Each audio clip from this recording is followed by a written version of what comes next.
that just a bit up. There we go.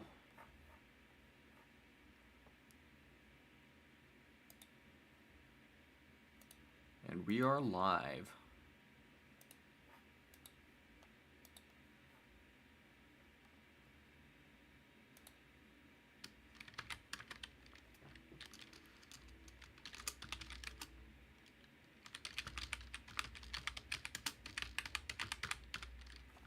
The next few prompts are looking really nice, not gonna lie.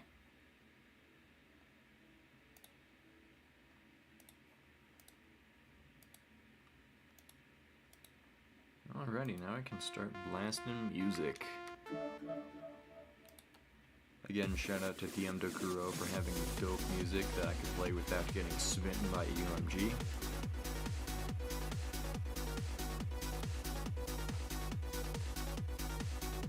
Alrighty. Close out of the thumbnail. So we left off on a hidden sword last time. I'm gonna try the next prompt. Whoops, not new empty frame. The next prompt is witch. Like Salem Witch Trials Witch. This is gonna be a bit of a tough one, but I think I have an idea of how I'm gonna do this.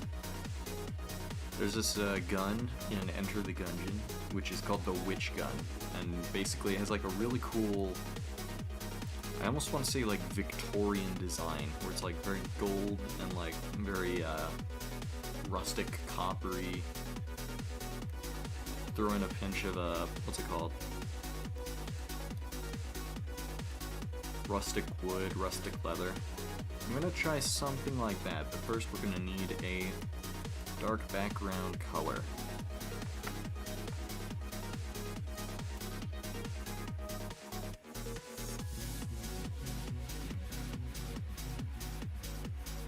I think I'm gonna go more high temperature color here for the background, but I also want it, actually never mind, I'm gonna try purple. Purple kind of gives the weird or not hyper reality, what's the word? Supernatural vibe. Alrighty, now we can slap on a new layer.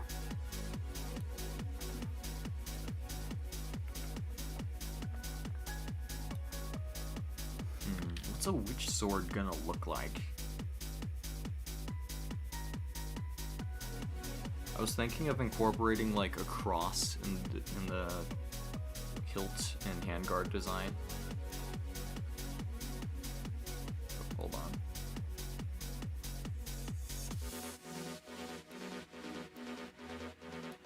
Oop, I need to bring chat back on stream.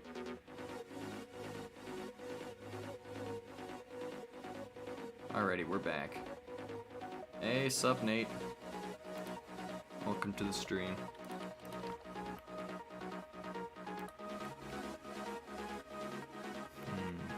Which sword, which sword, which sword? I kind of want it to like convey magic in some sort of way, but I also want it to like still look like a sword that you could swing. It's not gonna do any like crazy over designing or anything like that. I'm gonna just try basic design principles here. I'm gonna start at a normal angle because I'm not quite warmed up yet, and I'm probably not ready for the complex perspectives I'm gonna try later on.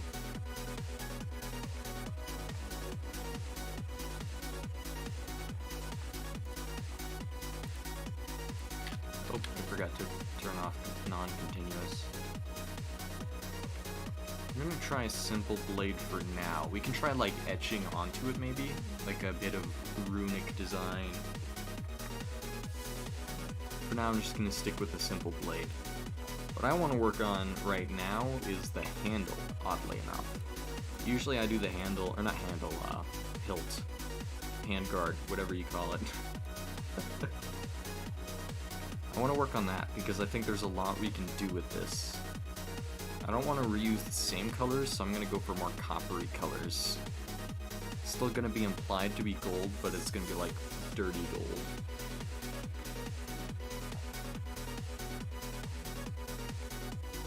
So like I'm trying to think. Wiccan designs often require like winding patterns, often like winding wood. For example, the Blair Witch little wooden symbols. Because like wood, they call it sigils. I think they're called sigils. Wooden sigils are like a mainstay in Wiccan culture, I believe. I could be wrong about that though. I'm not a witch, so I wouldn't know. I'm gonna try to just like incorporate the kind of organic, while still somewhat supernatural design principle, and just see what I can do with it.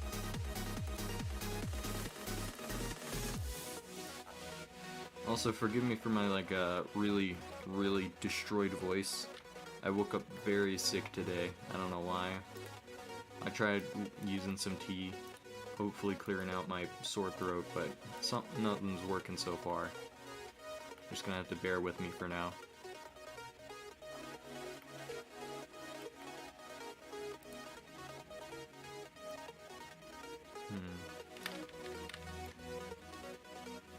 I don't want to try too much banding.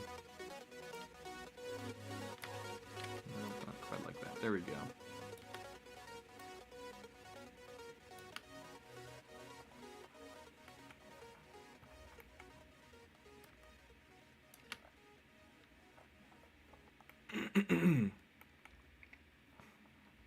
Alrighty. I'm gonna go higher in temp, or I guess technically lower in temp, as I darken down. This helps like the contrast between colors stick out a bit more, but it also helps like convey color theory a bit better. Makes the colors stand apart from each other, and it also just makes the colors look cool. Oop, I forgot to change my right click colors. So if something's feeling wrong with your color palette, you can always do what we like to call a little hue shifting, where you just add like just a pinch of like a color opposite of the color you're trying to mix on the spectrum. So for example, if I'm trying to make like a brighter blue palette, hey, Punoli's been summoned. The ritual has been complete. Anyways, as I was saying, hue shifting is like a staple in color theory. It helps colors contrast better, it makes palettes stand out a bit more, and if you look at any pixel art, color palette is key, because you only get so much, like, when you're on such a macro scale and doing so much manually. Oh, also, Pinoli, in case you didn't hear, the next prompt is witch. So I have to make a witch sword, and I'm not sure how I'm gonna do that.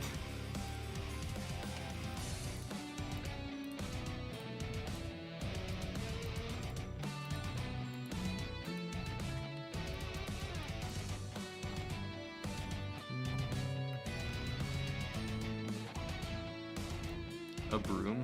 Man, I wish I thought of that. I wish I thought of that. That would have been much cooler than what I was thinking of. I was thinking of like Victorian Wiccan culture designs and whatnot, which seems like way too much work. I think I'm gonna continue with this sword for now, just because I'm stubborn like that. But like, I'm gonna, I don't know, maybe a broom would be a cool design for a future one. For now, I'm just gonna stick with this one.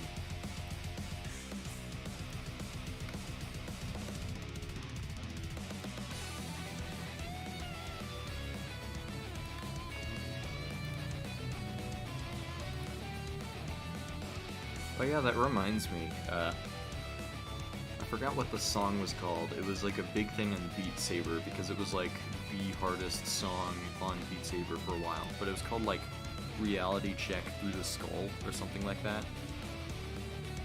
The counterweight is a small room. That would be cool. That'd be cool, really. I'll try that.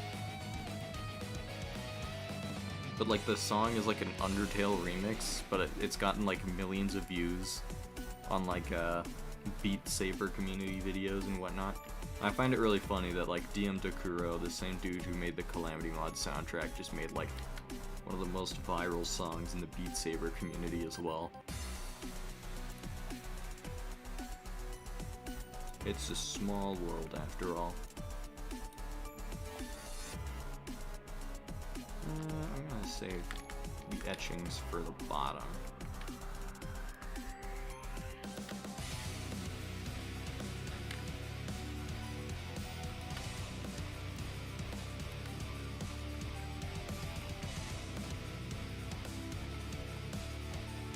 I'm just gonna leave the blade like that for now. I'm gonna work on making the handle. I've decided I should probably start like making my work process much more efficient, because I've got like, no joke, like 9 more swords to make before I'm finally caught up. And every day I don't stream, that's gonna be multiple more swords I'm gonna have to draw next time. So I'm gonna have to speed up my process, and I think the method to do that, but my best method at least, is to just sketch everything out beforehand and then start adding the crazy shades, instead of working on it piece by piece like I normally do. Or I guess by piece, I mean I like to finish each piece individually and then apply final touches after the fact.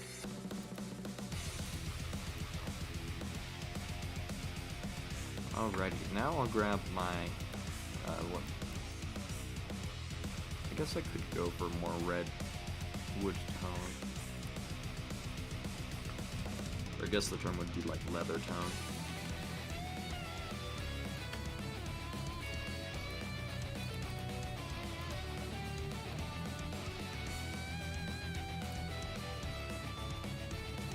I can actually continue the geometry a bit more.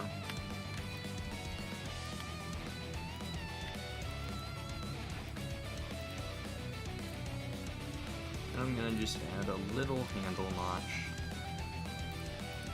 A lot of tools have little handle notches, especially brooms.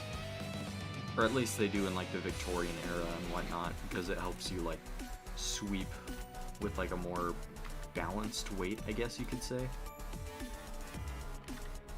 Like it's like a weird mechanical thing where it's like lever provides more force, which allows you to hold it better. And if like there's a little notch where you're supposed to hold it, it helps a bit more. Maybe I'm just overthinking the crap out of making a broom, who knows.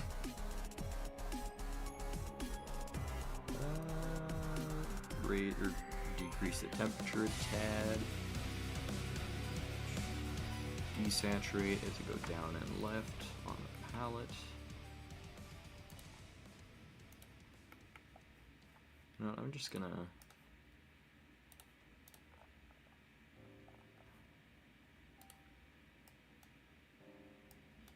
I should probably use the line tool. I'm just gonna make the handle just like a wooden broomstick, so there's not gonna be any crazy texturing there. Or there might be like a bit of wood texturing, but this is gonna be it for now. Let's grab our wheat tones or our hay tones for the broom itself.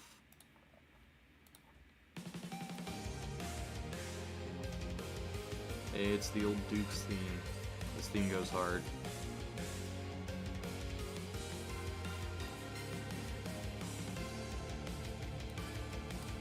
So, I think I found out why my stream kept going down recently. On a previous stream, I kept getting copyrighted by Anamanaguchi, unfortunately. I don't think like it was a direct copyright claim. I think it was like a content ID sort of thing. And I can't really fault them for that at all. So unfortunately, I'm gonna have to keep music on the down low, and this unfortunately means I'll have to basically milk the crap out of DM Dokuro and other artists who like to make their music copyright free. So there might be a bit of repetition in the music. If you know any copyright free music tracks or soundtracks that sound really good, feel free to recommend them to me.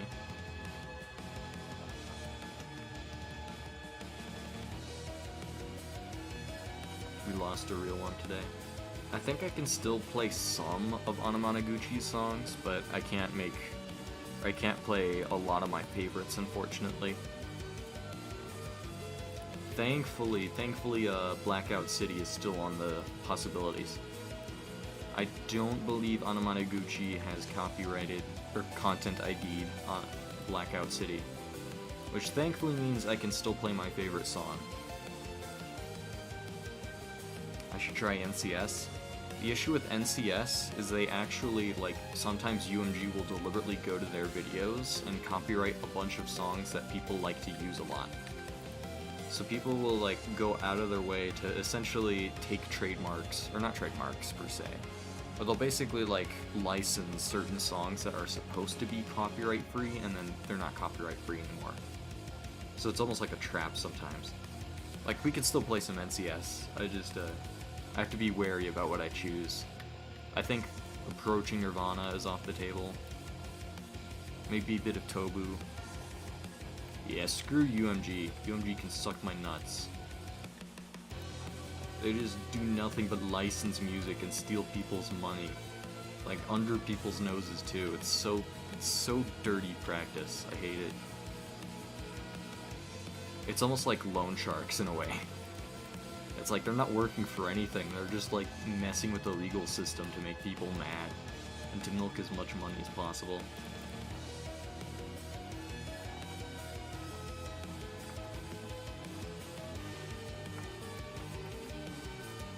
That's how it was with Carpenter Brute, at least. I loved Carpenter Brute's music, but like I can't play it on stream anymore. Because UMG.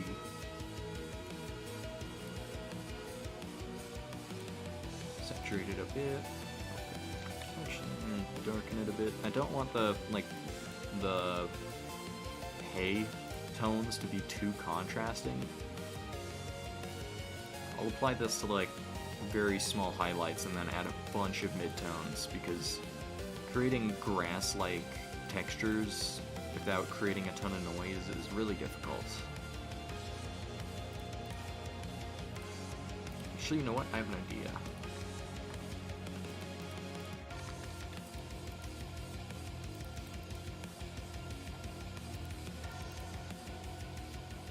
I'm gonna create a thick little band here. I'm gonna add just like a tiny ring of coppery gold.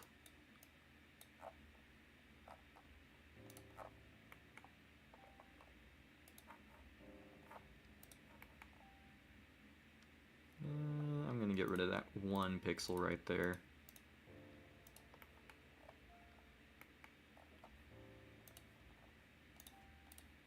Actually, I'm gonna do this. Is this the actual pixel art app? This is Asaprite. If you want it, you can get it on Steam for like, I think $5, maybe 15. I'm not sure what I bought it for. If you don't want to pay money for it though, it's open source. So if you can compile the code, it's free. Personally, I'm a bit of a brainlet when it comes to computer science, so I just bought it on Steam. It supports the developers as well.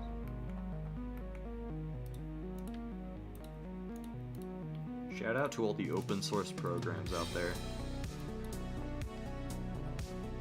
Making modding and making scripting very easy. There are people who make like entire scripts to like automate animation on Asaprite, and I find that very cool. It's not like they're using AI to generate their art or anything. It's like they're actually like building their own tools and using those, which I find really cool.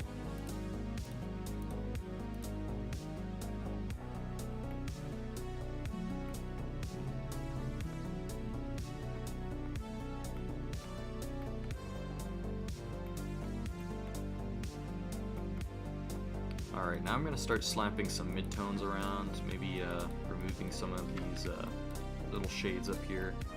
This will just make the shading a little easier and less, for lack of better terms, gross.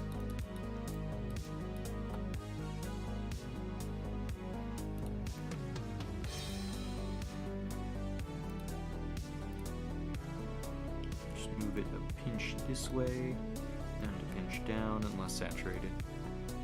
Less noisy, yeah, that too. It helps me cluster things out, and it also helps the like hay tones look like actual hay. The issue is, hay by nature is an incredibly noisy texture. So we're gonna have to like dance around making it noisy, but not too noisy. Which means clustering up, but it also might mean a bit of banding here and there. We want to avoid as much as possible, just so that way we can optimize the pixel art and pixel ratios of like how good things look. Actually, I might saturate this tone just a tiny bit more. There we go. A little better.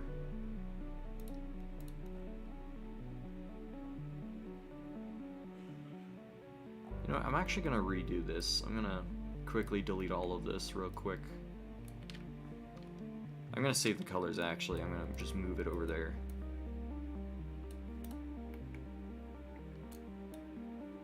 Oh. There we go. Alright, I have an idea. This time I'm gonna paint it using the darkest tone. And this time, instead of making it like a round broom, I'm just gonna make it like a fan broom. So it's gonna be like a solid shape with dimensions and whatnot. Like this.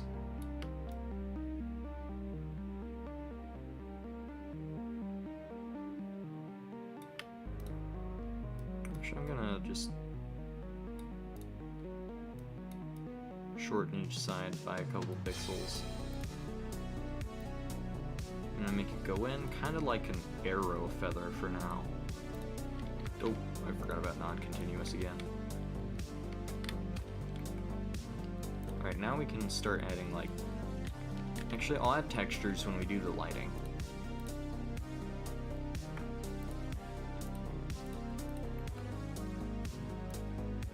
Because of the lighting here, the light is coming from the top right or middle right over here. So the lighting is going to cover a little swath of this entire broom, like a fan, I guess you could say.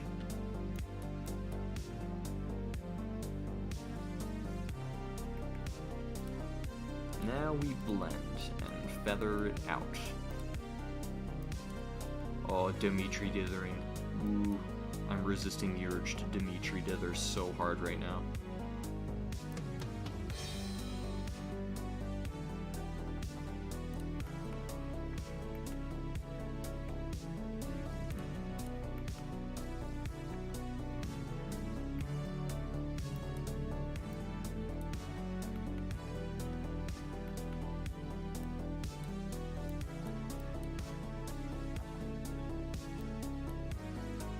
Trying to negate noise while also giving it a cool texture. You know, this palette's starting to remind me of Nanner's work. I don't know, this palette just gives me Nanner vibes.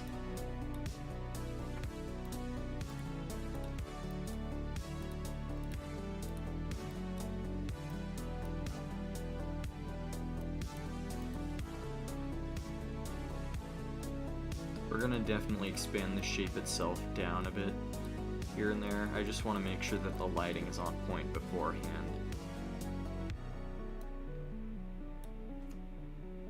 If you change the hues a bit and decrease saturation, it would be a Nanner palette. Yeah. Nanner uses a bit more oranges than yellows, I think.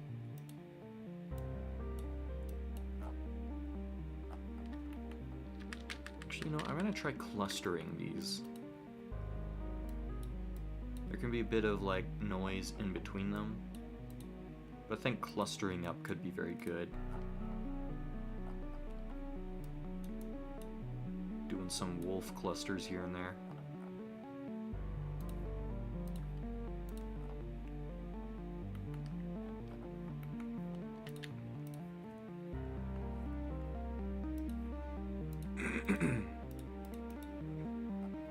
Ah, my throat hates me.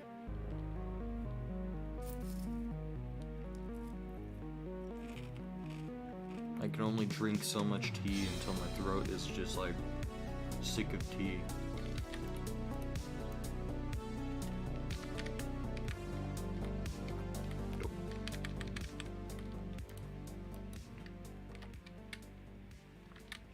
That leaves an orphan pixel.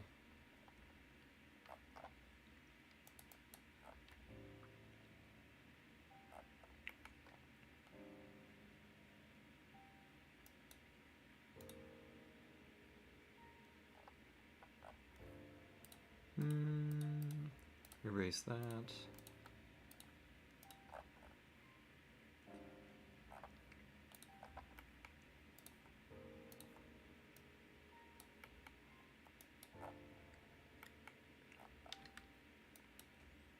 Put a highlight here and there.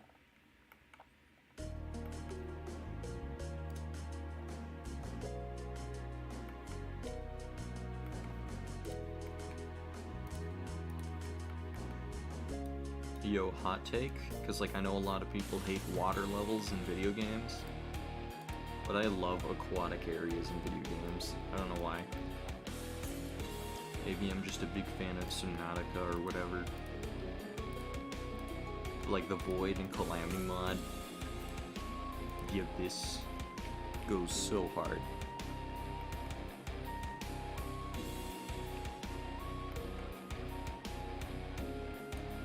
Alright, I think that's good for now. Also, I think I'm gonna just,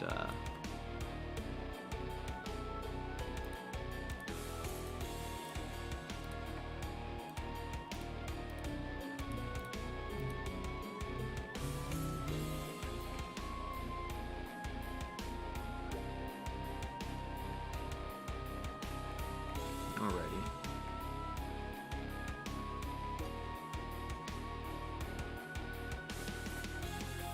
You know what, I don't think I'm going to add a band to it. I'm going to add the band like right here. It's kind of like the same mechanism that paintbrushes have, where there's like a bit of like metal around a certain spot to like band all the fibers together.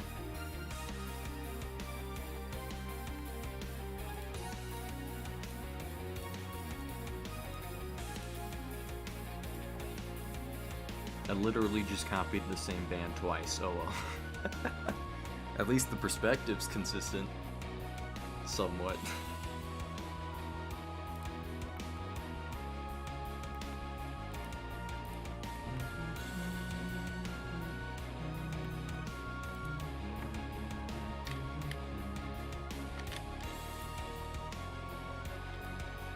Alright, now I'm gonna add some cool, like, structures to this handle. This handle looks kinda wimpy, not gonna lie.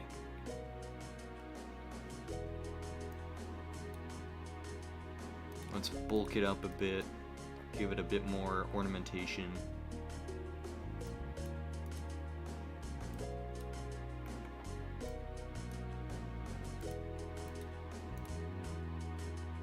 Single-use blade.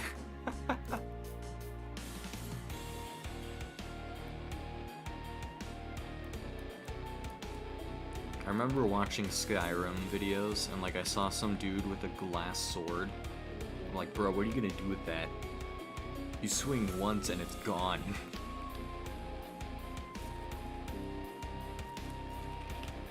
Some glass blower made a sword over the course of like 30 years, slowly refining and reinforcing the glass, but it still shatters in one hit probably.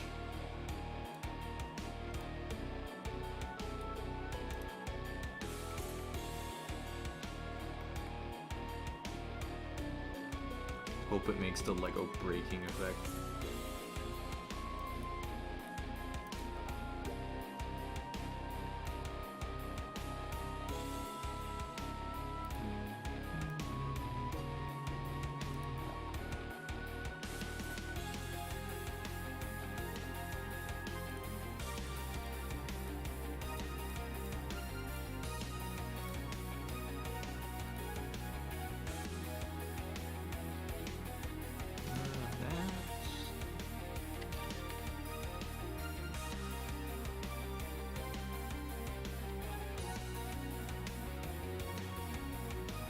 Got a blast already? Alright, see you, Benoli.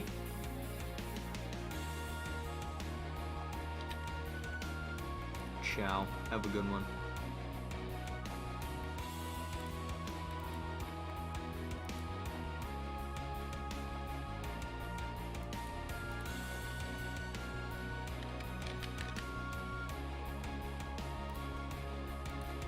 Nope.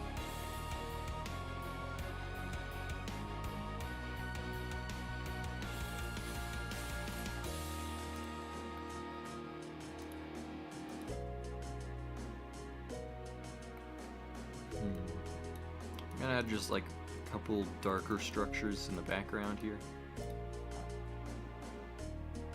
Or at least like hidden from the light. So these little hooks right here, they're actually pretty customary on most ancient swords and whatnot because they catch other blades. Especially in like feudal Japan and whatnot, they had a lot of issues with like spears. So a lot of spears and swords often had like hooks attached to them that could grab the blade or the pole and like yank it in a different direction. Why is Supreme Calamitous British though? Why? Why are they British? They could have chosen any other voice and they made them British.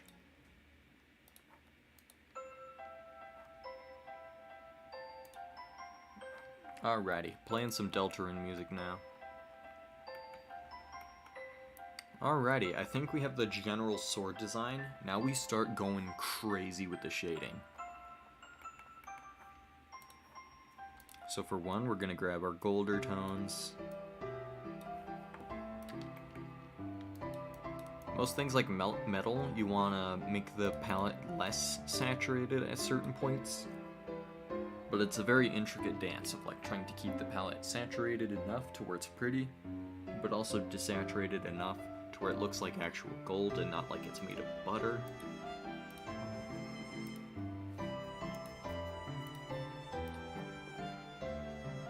Most important, actually, you know what, I'm gonna try full white on this. Never mind, that looks bad. Okay, I'm gonna grab a better gold tone. Inch it closer to yellow. And try even more saturated instead. Okay, that looks alright. Just have to use it sparingly and only on spots that would actually pick up light.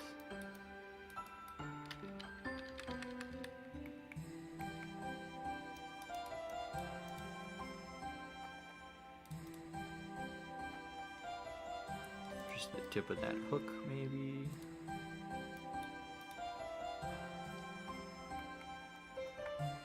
Burbs is streaming? Oh, nice. I've noticed a lot of pixel art users have been streaming a lot more now. That's pretty cool. We've got our own little streaming community now. Oh, that'd be a cool new pixel art like feature. Like an art streaming center where like everyone who's streaming pixel art who's in the community can just stream it and link it in like a certain area.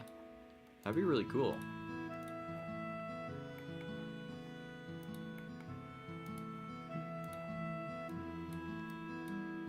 Oh, that reminds me, there was something I was gonna talk about, but I think I'm gonna wait until I get a bit more people on stream to talk about it, because I feel like I'm gonna need a lot of people's opinions when it comes to this event idea I was having. I should also probably bring it up on pixel art first.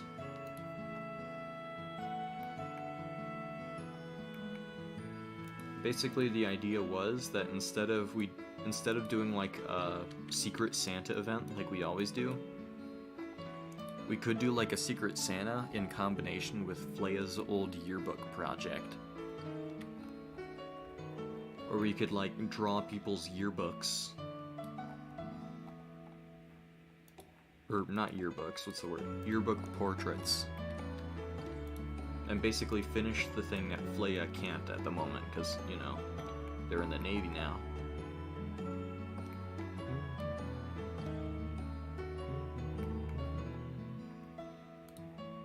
Hold up, I got it. There we go. Gotta make the shading consistent.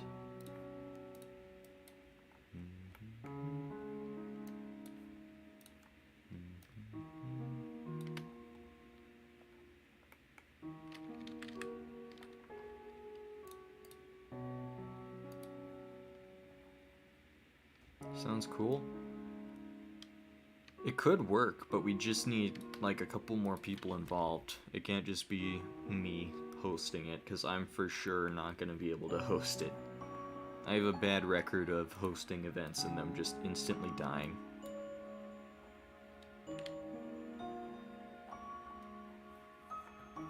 I'd have to get a bunch of other artists in on it.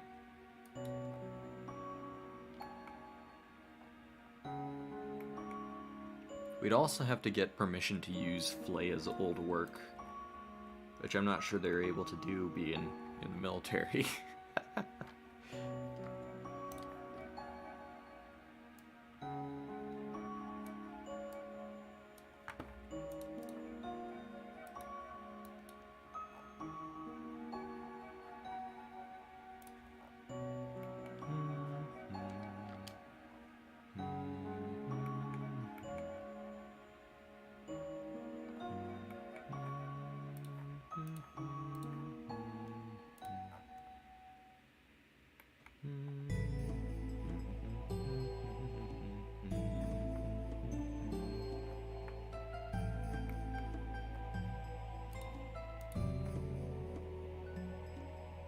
Dude, Toby Fox's motif usage is like insanely good.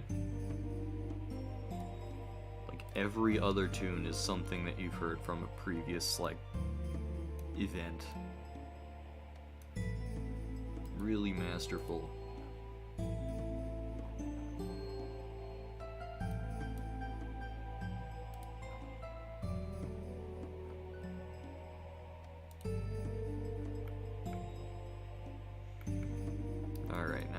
Start adding the darkest shades. This helps us separate the darkest points, for example right here. That one pixel is going to be there for anti-aliasing of this structure right here, or this little cluster right here. It's going to increase noise by just a pinch, but I think it's going to look better than if we weren't to use it.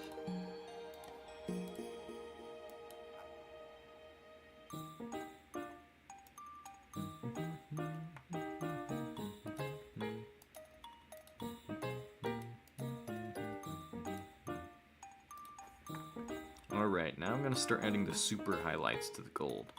These are the brightest tones. They start bordering on white. These are only for the brightest parts. So maybe just like a pinch right there. You gotta go now? Alright, see ya. It was fun having you on stream. Have a good one.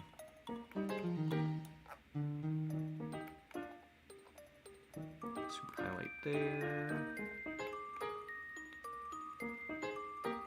This might catch it just a pinch.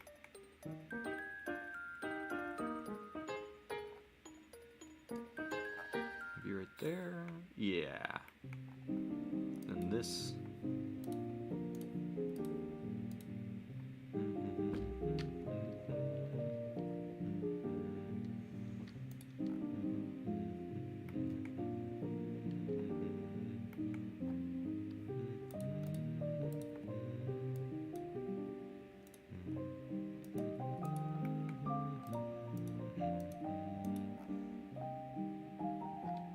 Dude, this song's a banger.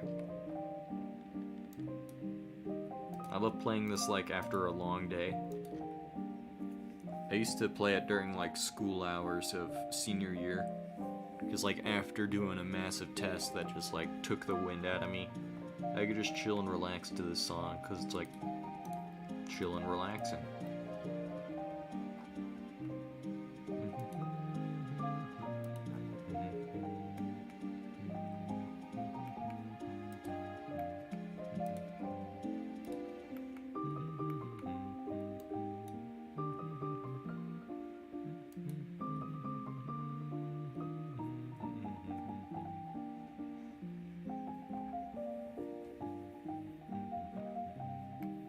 Okay, now I'm gonna work on the blade itself. Wait, actually never mind, I'm gonna work on the straight edge back here as well.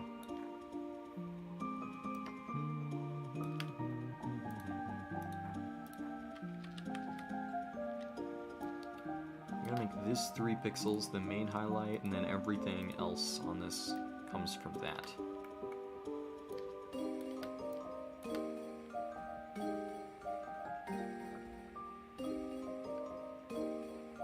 Add 2 pixels there. Move them. Grab our dark anti-aliasing tone and go over here, add a couple pixels.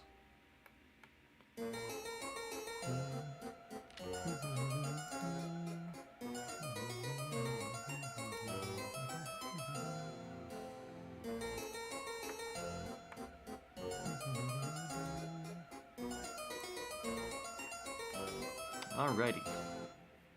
The blade itself. This I'm gonna give some purple tones, because why not?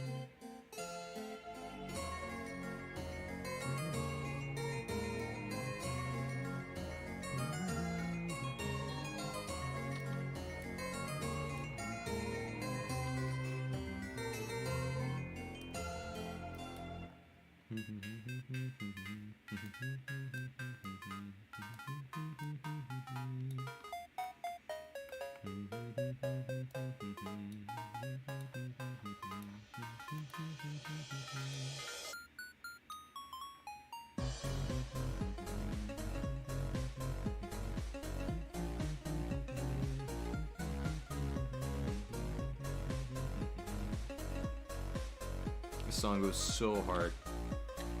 My favorite thing to do when like seeing other streamers play Deltarune for the first time is seeing their reaction to this song, because every single time they're just like so ecstatic to hear it. It's such a good song.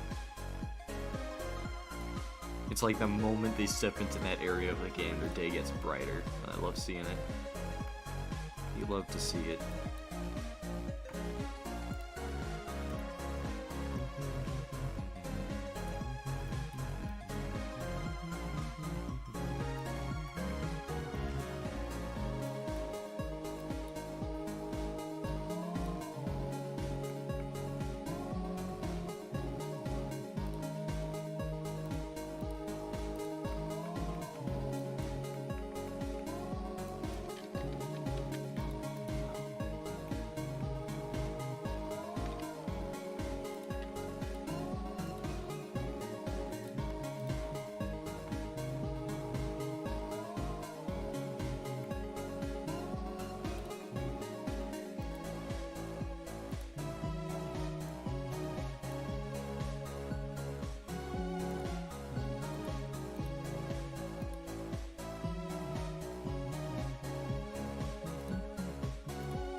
Here's my favorite thing. You can use this gold tone as a reflective tone of like the gold itself. So this looks like it's like gold colors reflecting off of the handle onto the blade, which I think is just gnarly.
Oh, that reminds me.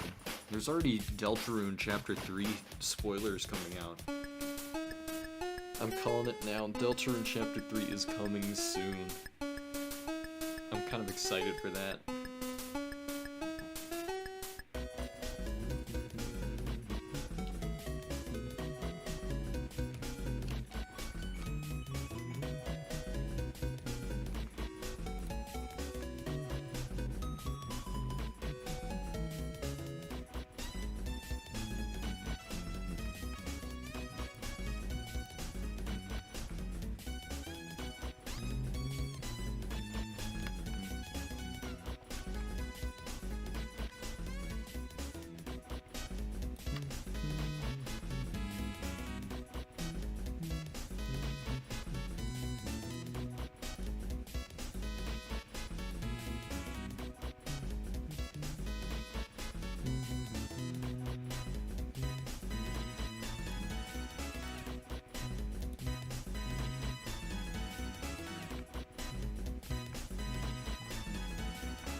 Alrighty, here comes the fun part. Little glyphity doodles on the blade itself.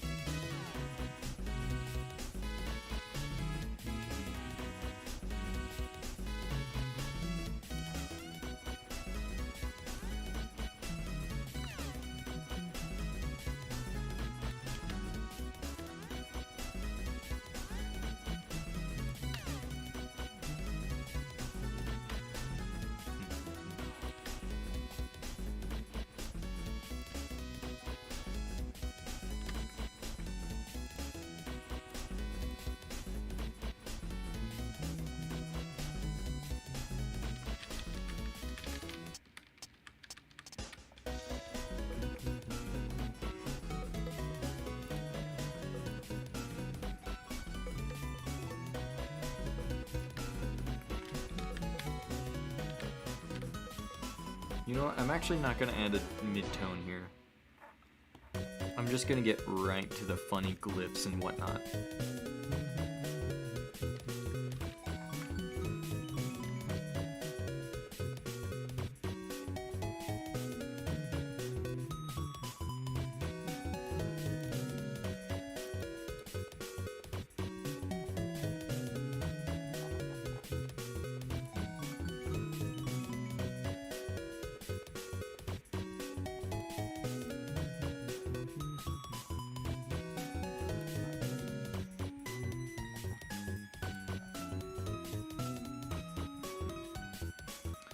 Don't mind me, I'm gonna Google some Wiccan...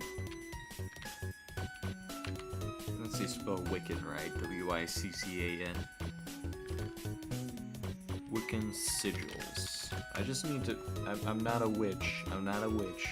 I like doing myself some research before, you know, slapping some cool symbols on a sword, because I want to make sure they're not a hate crime.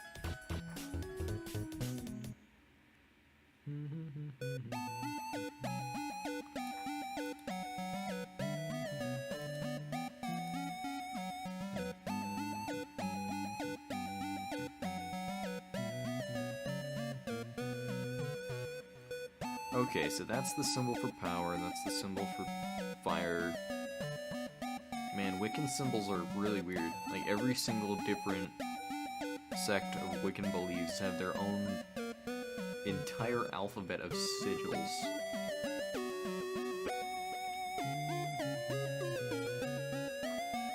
The Star of David is a Wiccan symbol. What? What?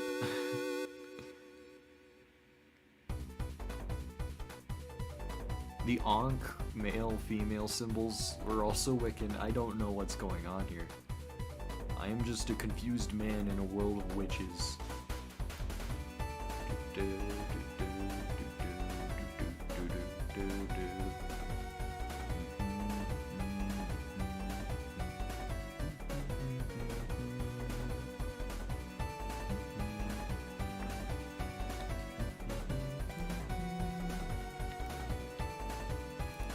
now I'm gonna just delete these colors and start drawing some funny Wiccan symbols.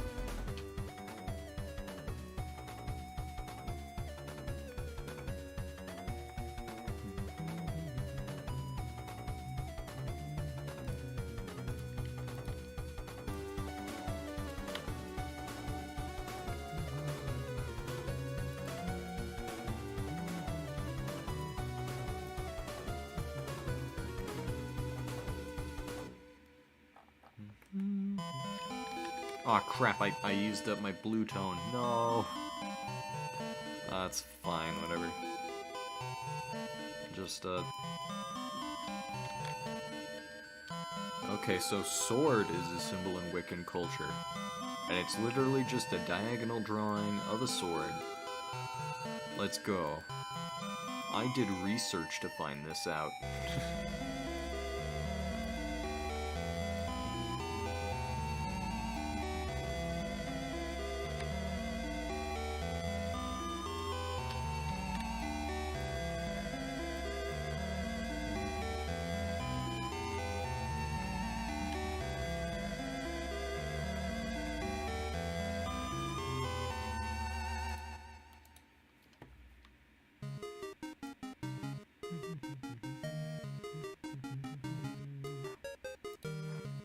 Alrighty, I think I learned all the Wiccan symbols I need to put on this.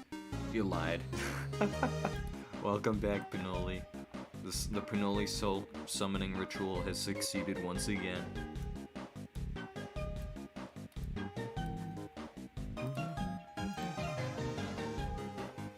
I did research to find out what Wiccan symbols meant, and there's literally a symbol for sword that just means sword, and it's a drawing of a sword. I feel like I wasted my time just a little bit, but Wiccan accuracy, what can I say? I feel like the Tumblr witches are gonna curse me for making fun of their culture. I'm kind of afraid.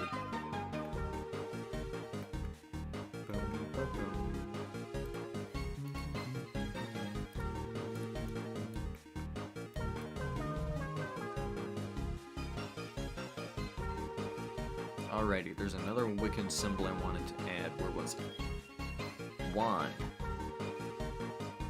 So this is a wand, sword, broom thing.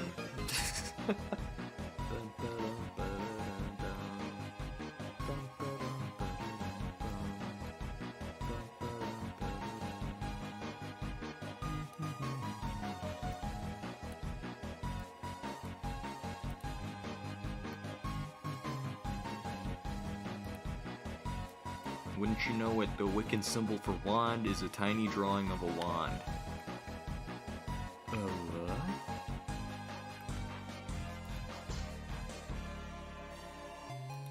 It's like a tiny nub at the end.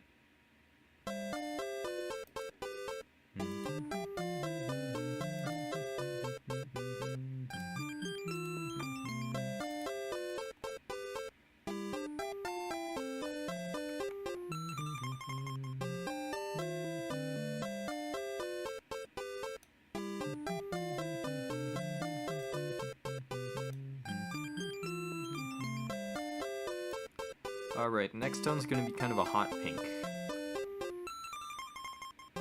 Oops, I just... Okay, oh well, guess I overrid my right-click colors.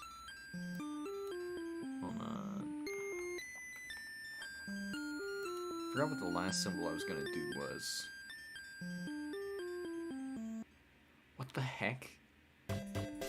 Sorry, I'm looking at Wiccan symbols, and there's one for, like, women's body fluids, milk, and blood secretions. That's such an oddly specific Wiccan symbol, but I kind of see why it exists.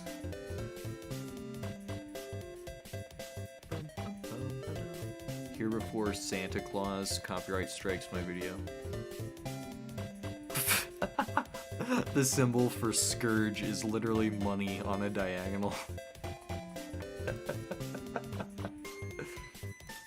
I'm sorry, Tumblr witches, I swear I'm not making fun of your culture, it's just kind of funny sometimes.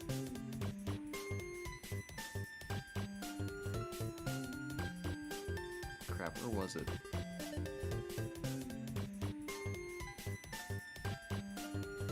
There's like one symbol that stands for like attack or something. I saw it somewhere. Now there's another sword symbol that's completely different. What do I do? Okay. Oh, that's a swastika. That's not a witch symbol. Oh, never mind. That's a Thai cross, I think. Which is not a swastika. It looks kind of like a swastika, but it's not.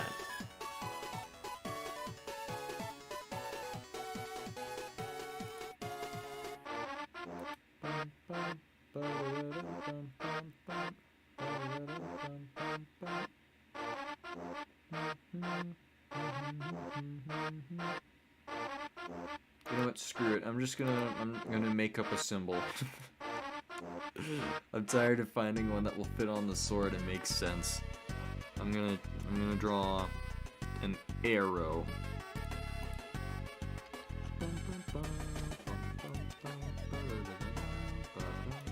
Crap, that's just the one, the symbol. Moon runes, true. Witches do think the moon is pretty cool, so I think it would be pretty cool to add.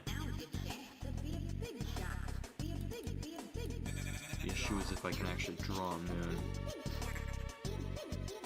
Be a big shot. Here's your chance to be a big shot. Be a big shot.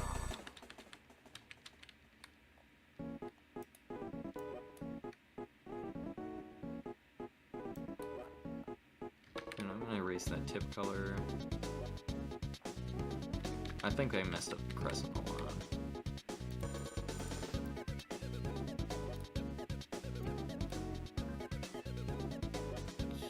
Nope.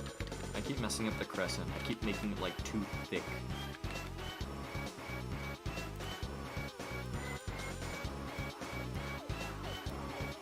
It just kind of looks like a circle. I guess that kind of looks like a crescent.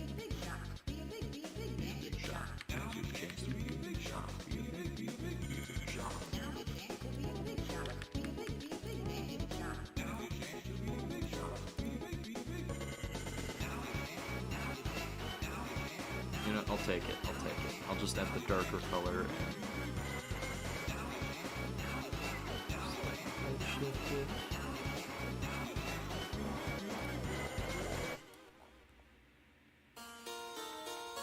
Bam! Witch sword! Which sword is this? It's the witch sword. The witch's sword. Alrighty. I forgot what the next one was. Hold on. Dual purpose. I think we kind of just made a dual purpose sword. Oops.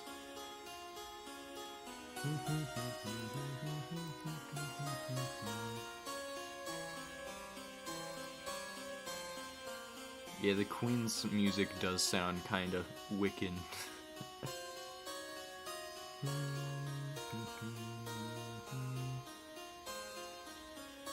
A dual-purpose sword. I'm actually a big fan of, like, historical swords, so I might just make something that's... reuse this sword so it's dual-purpose in that way, too. I just might copy and paste it and then mirror it.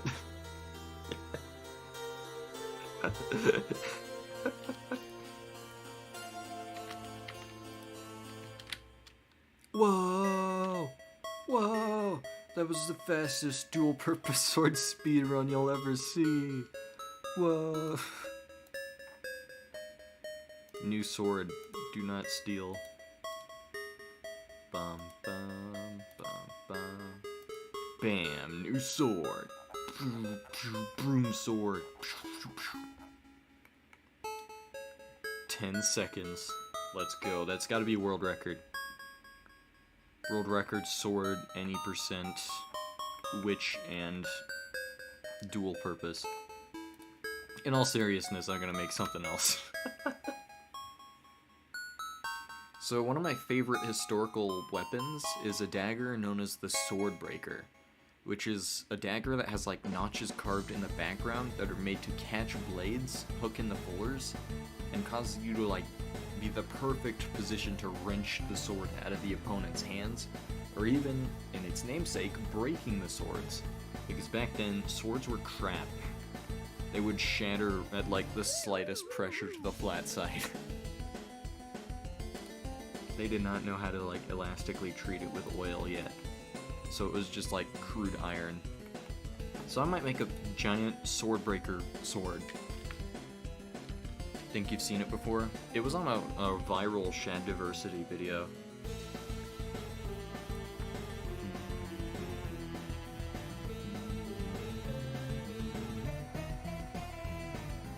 I kind of don't want to do it now that I think about it, because it would just be a very similar sword to the last one. Dual purpose sword. I'm trying to think of like a cool sword that uses like a very niche skill set. Like a knitting sword? A loom sword?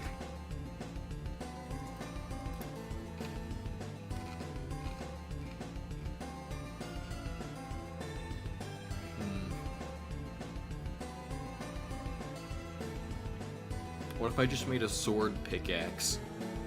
Like it's a sword, but like the tip is a pickaxe. I call it the sick axe. The swick axe. That just might look like the Doom Eternal sword. A sword, but the counterweight is a pickaxe. A sword, but the counterweight is a hammer. Imagine trying to hit in like a nail with a little hammer at the end of a sword. You'd be like swinging a blade towards yourself. I might try that actually. A sword, but the counterweight is a fork. I might make a sword, but the counterweight is a spoon. I don't know. There's a lot of funny options. I kind of like the hammer option though. Wait, what if it's like a Swiss Army sword? So like at the end of the sword on one end there's like an axe blade, then there's like an end for tying rope, and then there's an end for like a fork. Just stick as many like different features onto one sword as possible. One end of the handle's a fork and the other end's a spoon. Yeah, I like that idea. What do I make it out of? The Swiss Army sword can be worn as a backpack.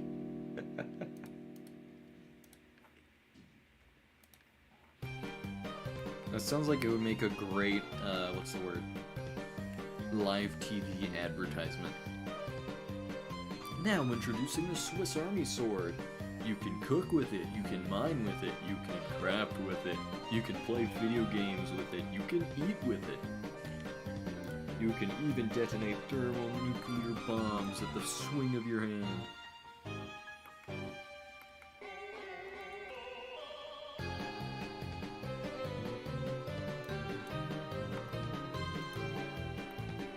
I'm gonna try another top-down one, so it's gonna be like straight up and down.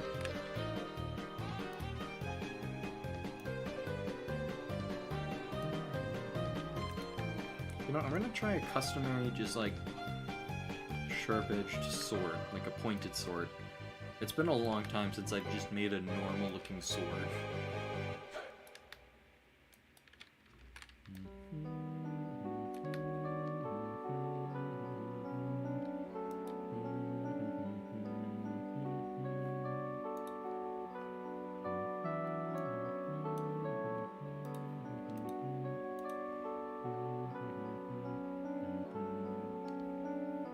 Alright, this white color, I'm just gonna use it to make the metal tones and whatnot. So we're gonna have a basic handle.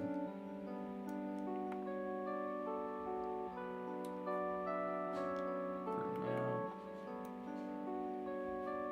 Basic handle. Hold on. 1, 2, 3. 1, 2, 3. Yeah, okay. Sorry, on my end it looks very unbalanced just because my monitor's ever so slightly tilted. And here's the counterweight. Now on, we're just gonna stick as many tools onto this silhouette as humanly possible.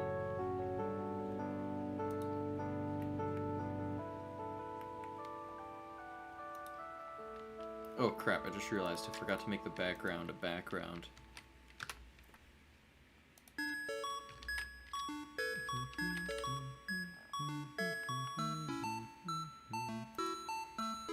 Alrighty.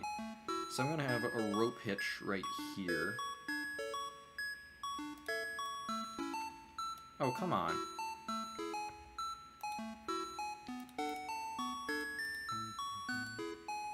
Oh, I forgot to fill in the sword shape underneath the sword. That's why.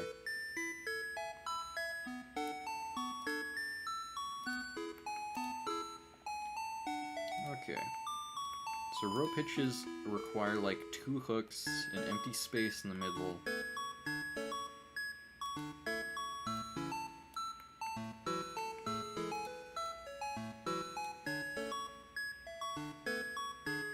Alright, that's a rope hitch. I think I'm gonna have like a flat hammer side right here.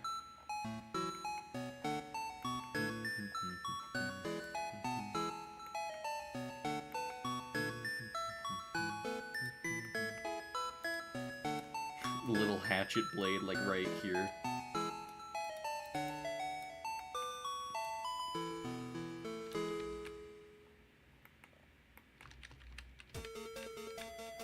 You know, I'm gonna put the hatchet blade like in the front, so that way it's not in front of the hammer end.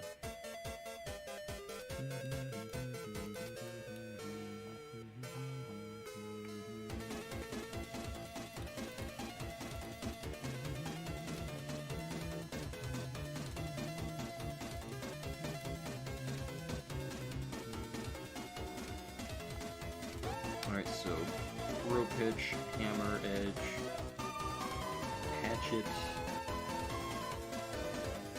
I know, I'm gonna put a spoon, no, not spoon. Spoon here.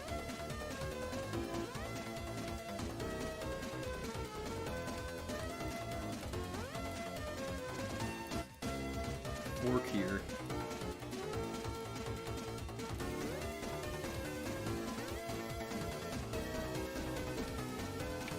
I'm just gonna make it a 2-prong fork.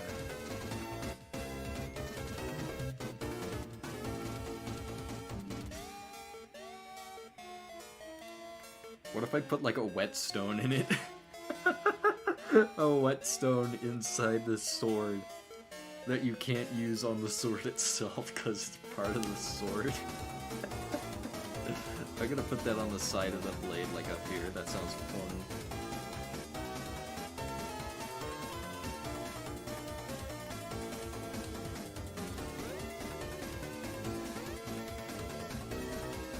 Make my own tool. I'll make a serrated edge.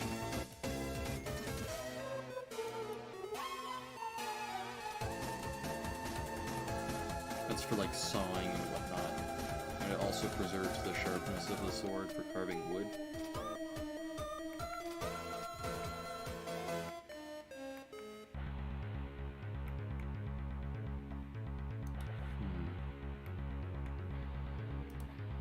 Okay, so this edge right down here can be like a flint. So you can just like bash the sword against like a rock or something to create sparks. Actually, you know what? Never mind. A flint could be like right here at the base of the sword, so we can like scratch a piece of steel with it. That makes more sense. Okay, so I'm just gonna highlight areas I want to make with different tools here. So, whetstone's gonna be right here.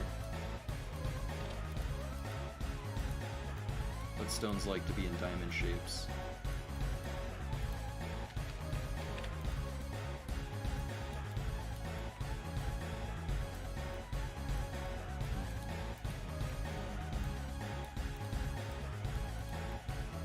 I believe the diamond shapes are because it like optimizes the surface area. And then it's gonna turn into just flat out diagonals as it goes down here.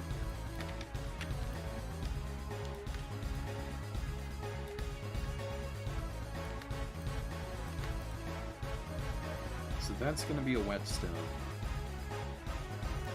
Just for red, because it's gonna be a flint. Gonna be like a rod of magnesium or something just right there.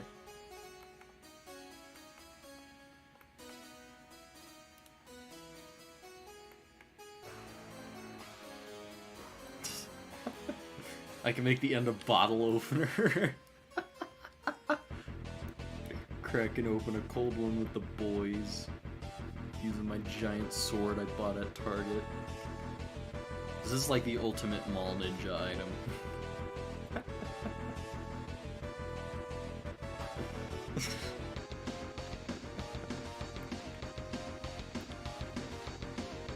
I've done it. I think I've created the stupidest sword. Okay, so 1, 2, 3, 4, 5, 6, 7, 8, 9. 9 features so far. We need like at least 3 more. I think you can say it's slightly more than dual purpose. True. I forgot that the prompt was actually dual purpose and not like quintuple purpose.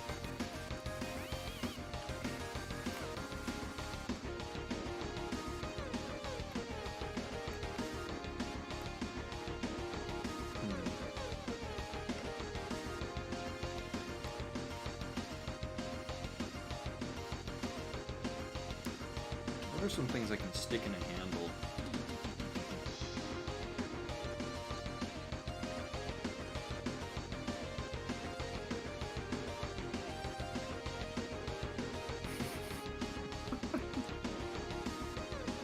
I didn't think of that. I heard multi-purpose and I went all out.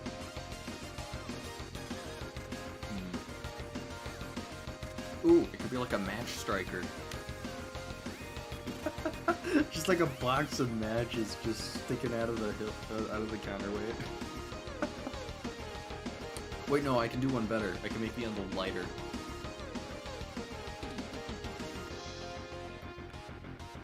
So like this area, you can like pull it back with your thumb and it will make a light, like a lighter. Make the counterweight a bomb.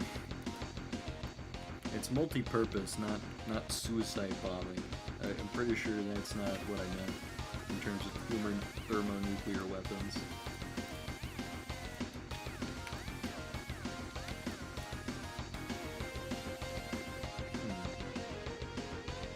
So lighter there. I feel like there's one more thing I can fit right here.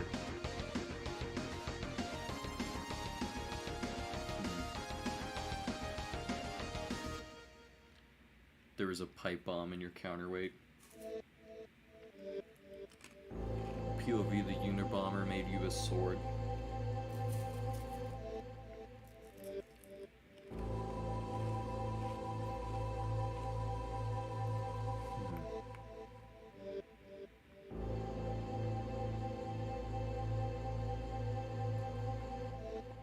I keep thinking of like sandpaper, but I literally can't convey that on the side of this.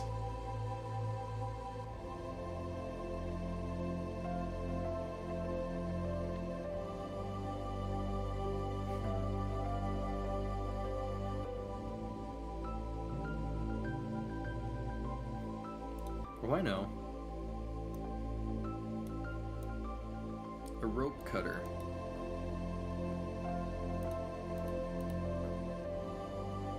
This is the ultimate camping sword.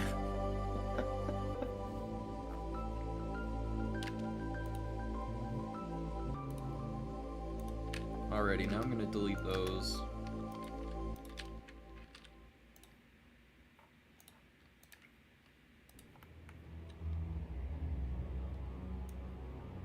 pluck out this. Now we're gonna start actually making it a sword. So for one, I'm gonna make the handle a bit darker in the steel tone. Until it gets to the axe blade, of course.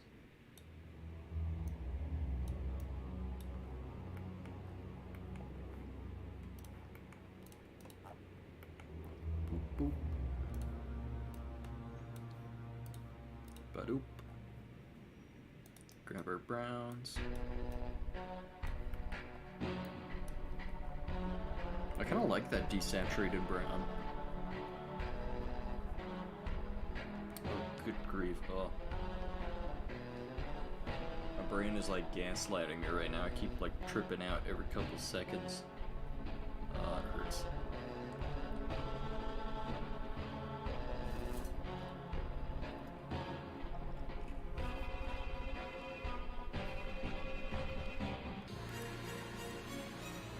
Hey, it's Neo Big Shot.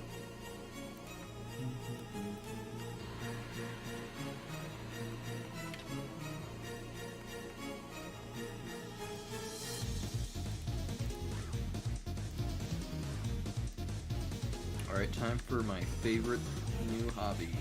Banding time.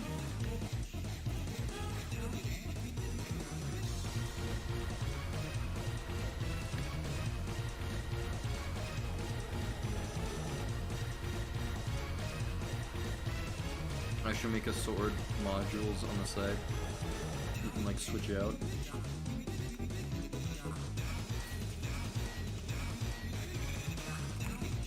Nintendo sword.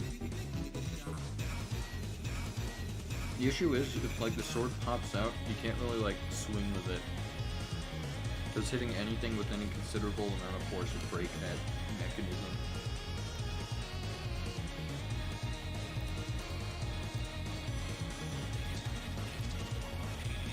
This is gonna be like a hammer flat.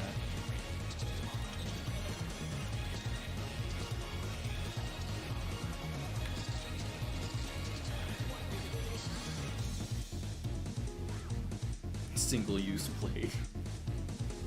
This is like the 5th time we've made this joke.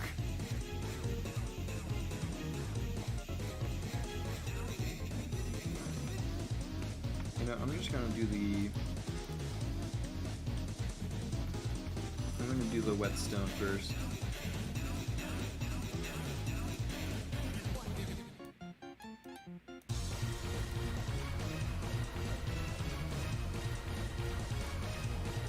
Big shot.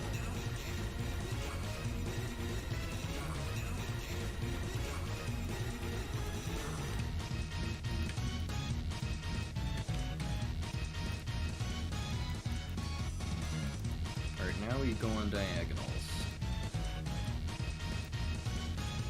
One by one dithering use time.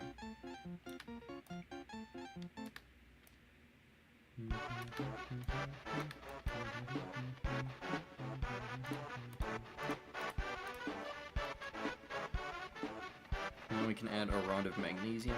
Magnesium is typically like black, but we'll make it a bit purplier to make it distinguishable.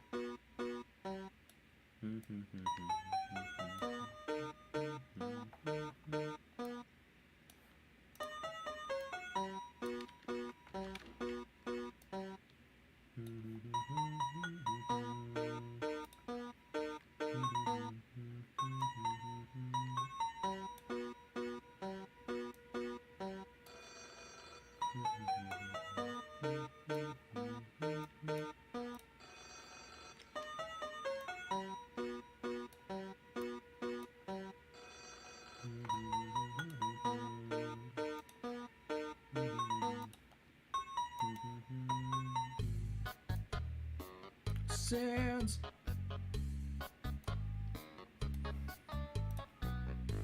Nope, there's Cupcake wailing in the background. She's like a little cat with dementia.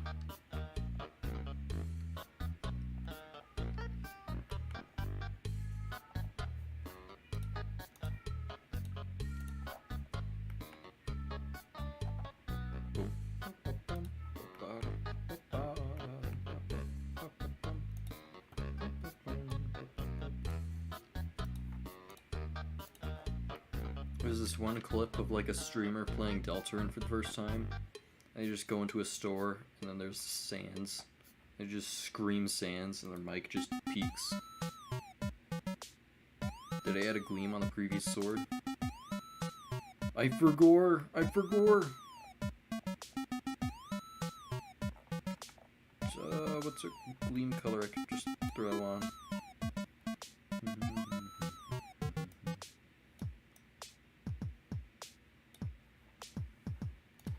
You know, we almost had a sword without a gleam. That would have been a crime against humanity.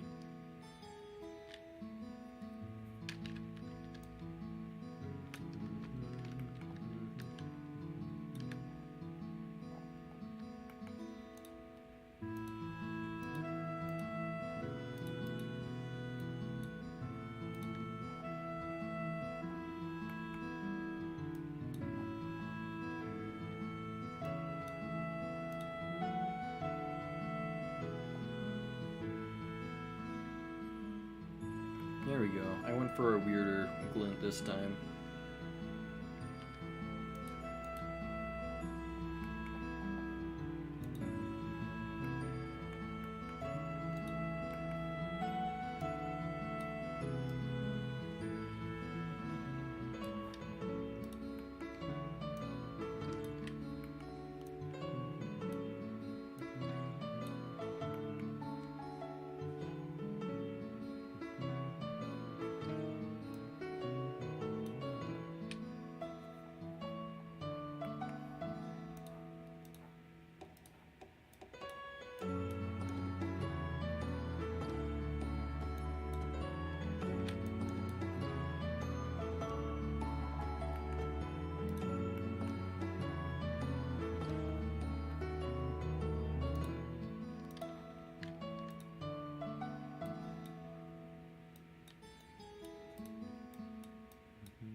Good grief, the washing machine's shaking the whole house.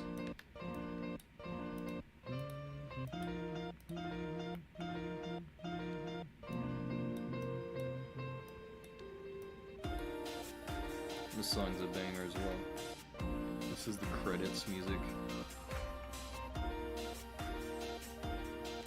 Good grief. I keep having like withdrawal symptoms from my prescription meds, but like I already took them this morning. I don't know what is going on with my brain. For context, I take like a really weird set of meds for like chronic depression and whatnot, as well as like some chronic pain stuff. And for like whatever reason, whenever I get like slight withdrawal symptoms, my brain like lags for a moment. I just like freeze in time. It feels like I'm lagging in a video game almost. Like my brain just kind of stutters and it freaks me out for a second.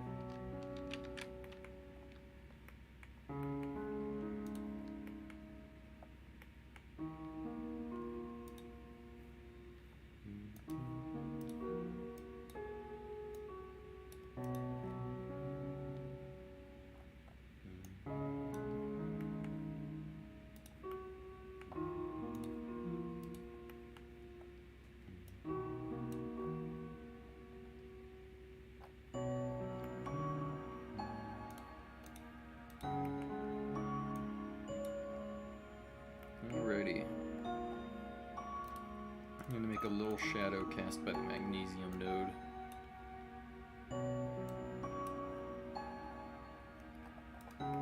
Nope. Forgot about the pink was set as my right click.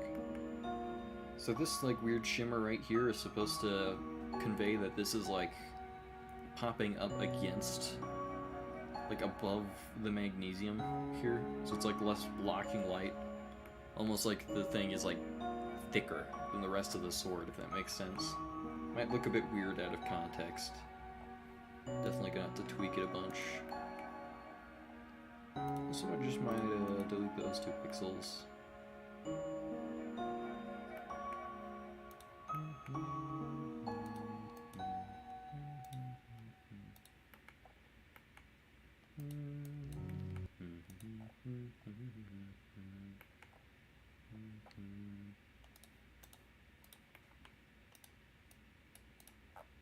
Alrighty, here we go.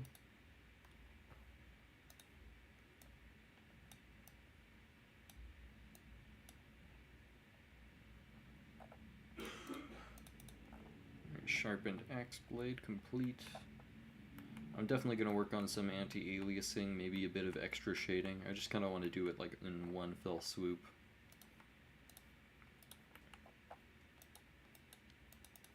And color the inside of this hook like it's sharper than the rest of it.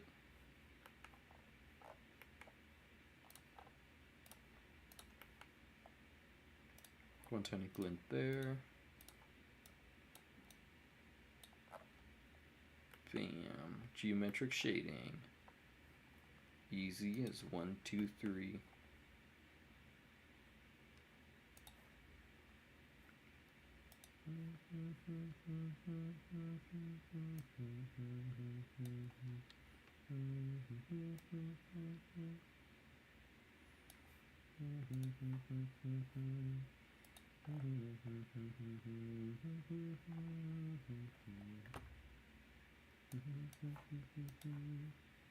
Dope. YouTube auto-paused my music.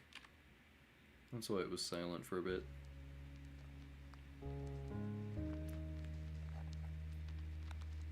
This is Deltarune Lo-Fi. Hold on.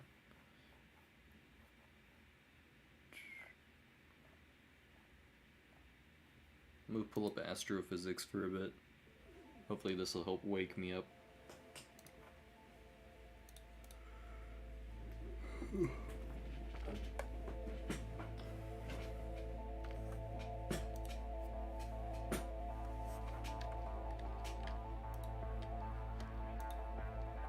I keep getting a blood rush.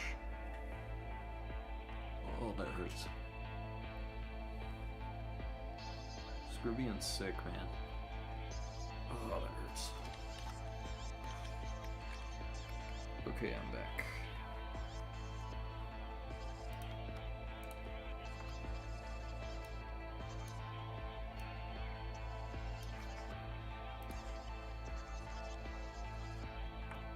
Good, need to brighten this just a bit. That's too low contrast. I'm darkening a pinch. Here we go.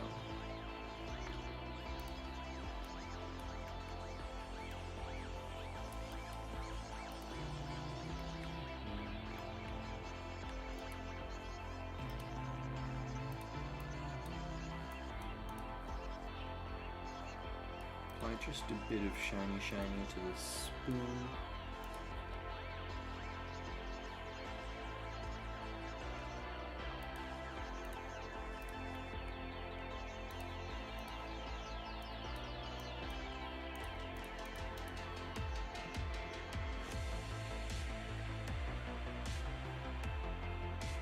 How would you use that spoon? Exactly.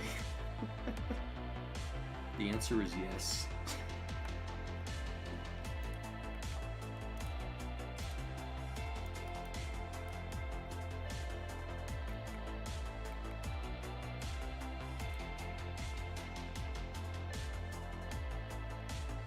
Also, I would imagine that this like spoon and fork mechanism could be like rotated. So if you wanted, like the spoon could be to the left and the fork would be up. Yeah, you'd have to hold it. It's such an awkward angle. You'll have to like hold it with the blade facing away from you, and just like dock it to your mouth.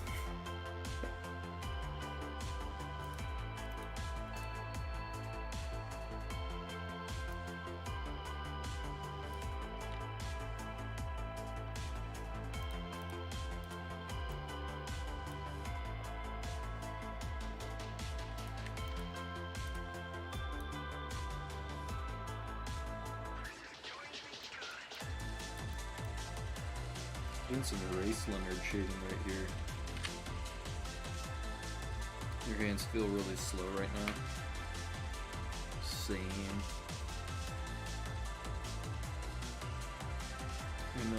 In Super Smash Bros. Melee, where like a lot of hand-heavy inputs are required, we like to call that cold hands. Because it just kind of like feels like you can't move your hands that well. We often do like a lot of things like hand stretches, hand warmers, like mini games to help keep our hands frosty, I guess.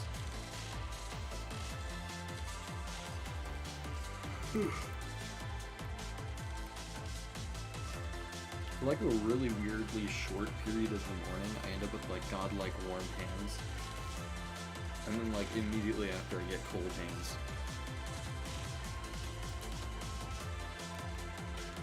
You know what, I'm gonna actually just remove that shading on the port.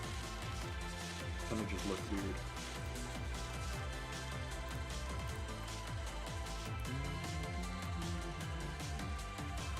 Maybe it's because they were cold a second ago, but now it feels like they're thawing.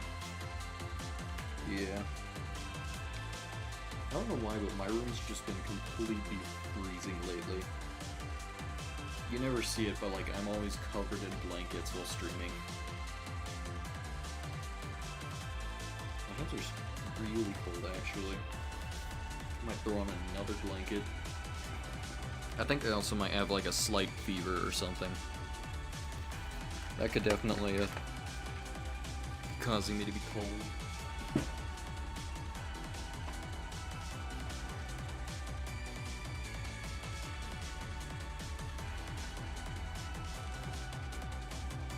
Alright, get me blanket number 2 here.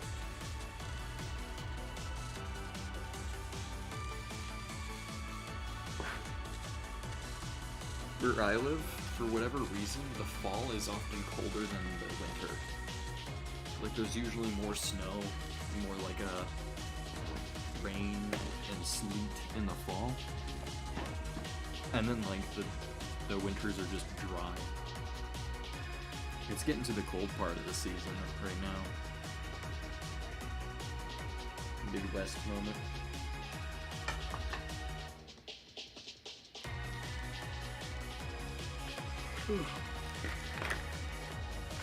Also, I just kind of realized a lot of my family members had COVID for like the past couple weeks, and every time I took a test for it, it came up negative. So maybe I've like only just now got COVID. That'd be really annoying. Obnoxious even. I'm breathing. It's like a sunny day out too. I don't know why it's so cold.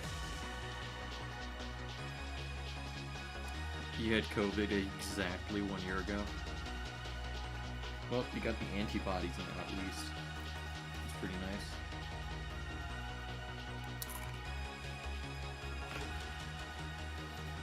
I'm gonna let some sunlight in.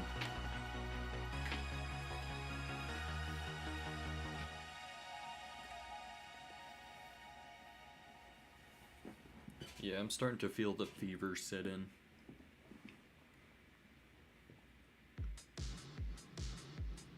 It's this song that makes me think it's Bone Streusel from Undertale every time.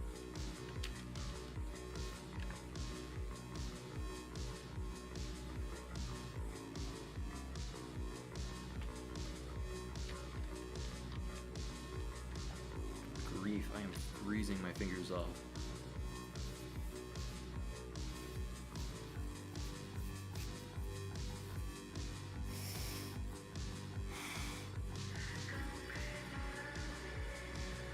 Hand stretches for a bit.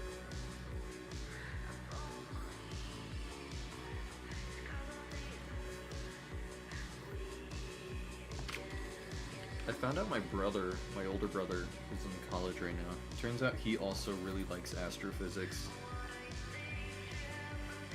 When I was listening to his stuff, I thought that like I was the only one who liked it, because I only found out about him through like one niche remix. And then turns out my brother's been like watching them for a year.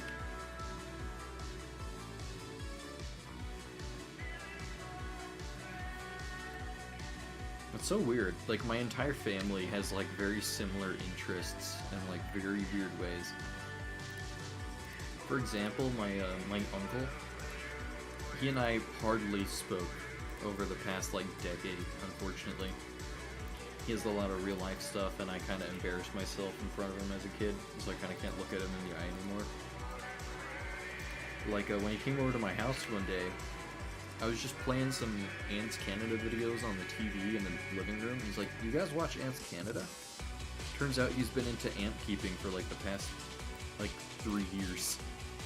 Started watching it around the same time as I did. Definitely some weird demographic overlap. It's so cool though.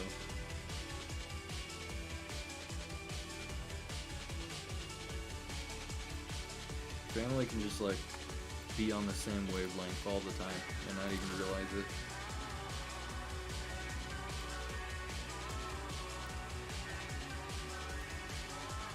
Oh, it just occurred to me, that's also the same phenomenon that occurs in like social media sites and algorithms and whatnot.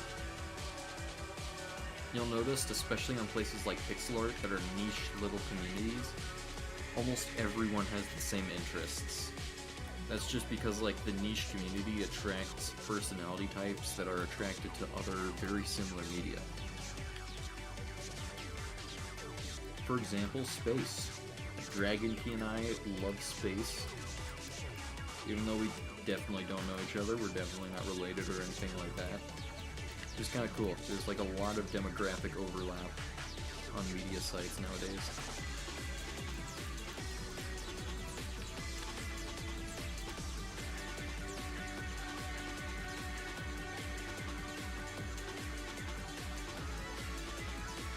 I'm gonna remove this backlining right there.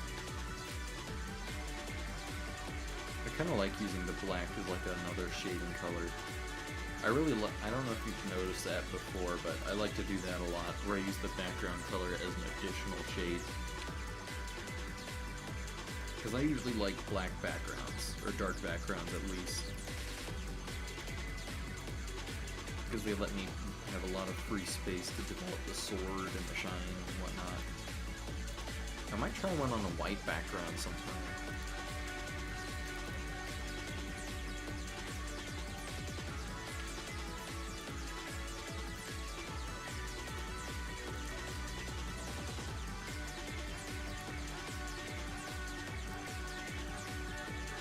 The heavy disliking of horses. The only reason you bring this up is because you found a bunch of horses on your SMP and now you have to slaughter them all for leather.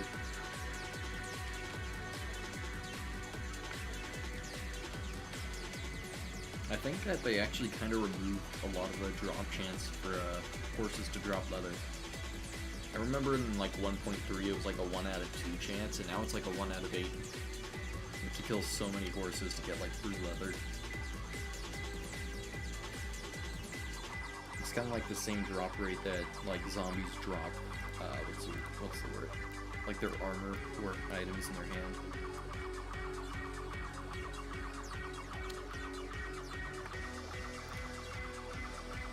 You have looting 3. All right.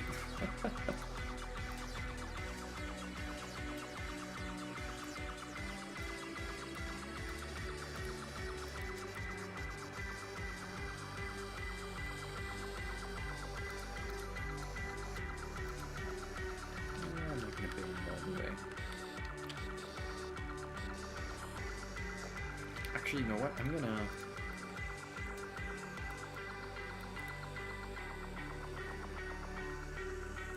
give it like 10 minutes maybe.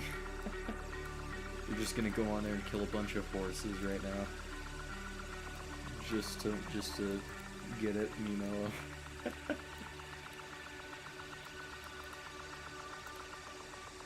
The ultimate power of pettiness.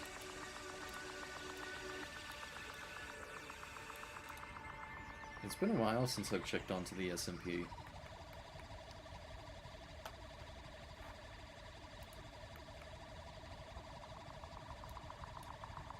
Last I went on, I was hosting the Among Us event. Hey! Blackout City.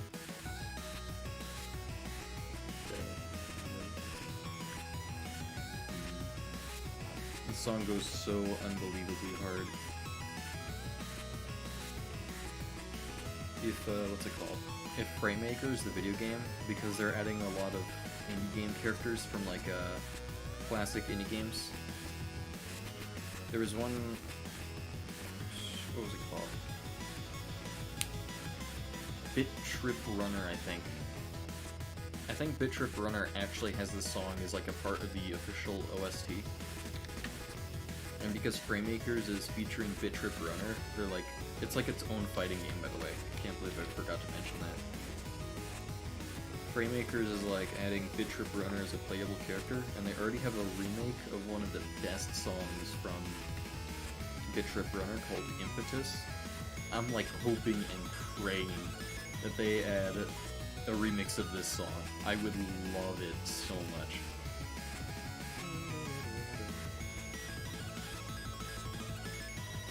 Thank goodness this is one of Anamanaguchi's older songs, because I don't think they actually copy ID'd these just yet.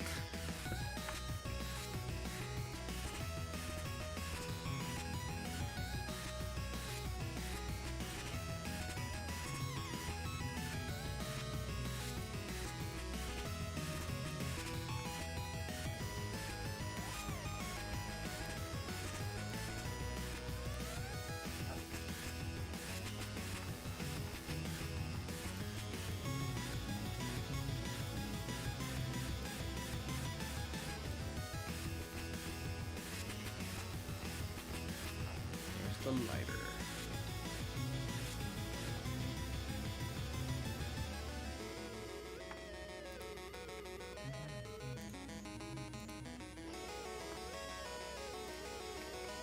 I remember I asked Framemakers on Discord, or not Discord, Twitter a while back, asking if they were going to add this song, and fortunately they never replied.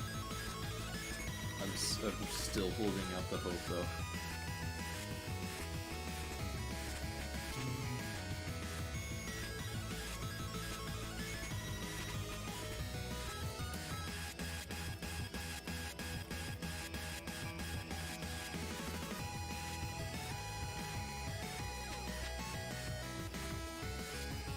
If I ever see a live show of Anamanaguchi, I'm only going to one that plays this song, to be honest. I love their other stuff, but like, this is the one I want to hear them play live. That sounds like one guitar solo and a half.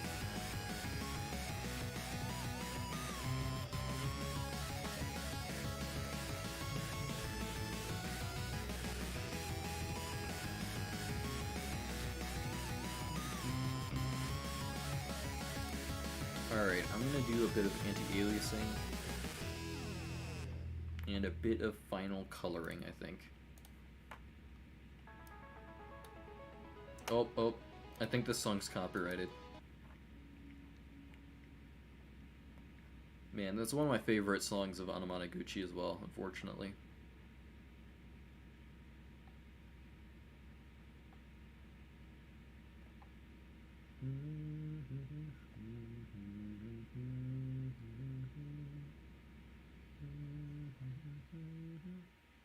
We could listen to some Hatsune Miku.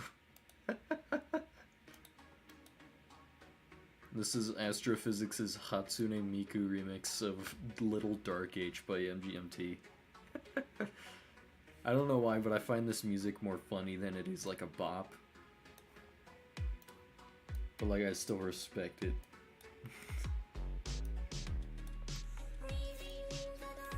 What's the word? It feels cursed. That's the term.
You know, I think I kind of like it just as simple shading.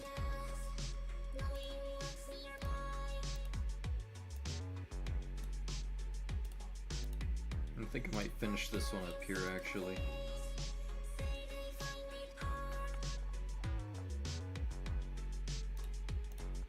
I'm gonna just add a pinch more anti-aliasing to indulge myself.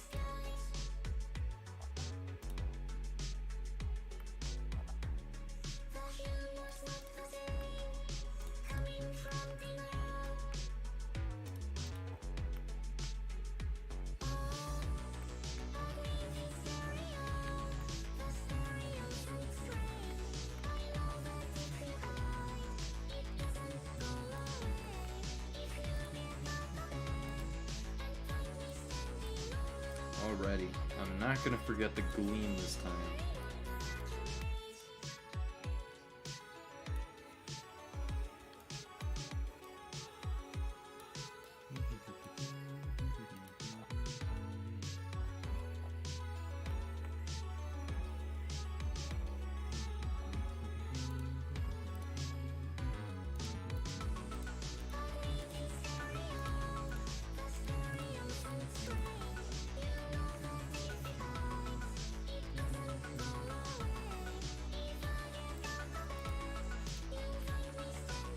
Add a tiny glimmer on the axe head.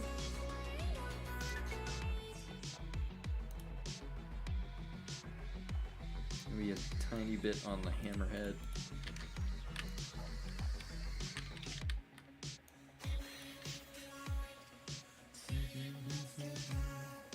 Hatsune Miku just said gritty.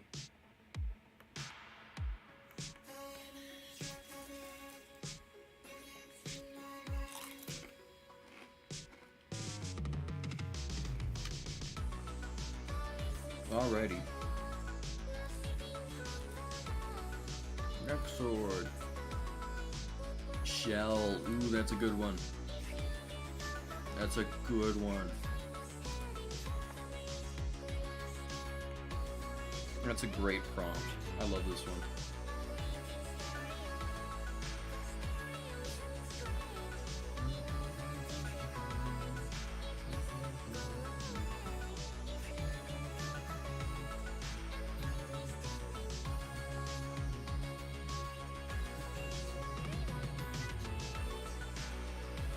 Okay, so I've got like two ideas.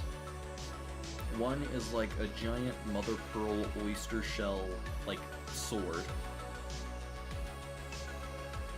Mimela says I'm doing a good job drawing. Thank you, Mimela. I appreciate it.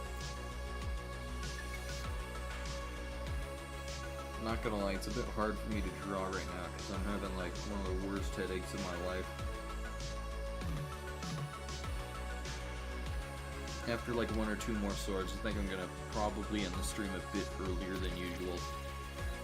I need to spend a little extra time in bed because my sleep quality has been like the worst.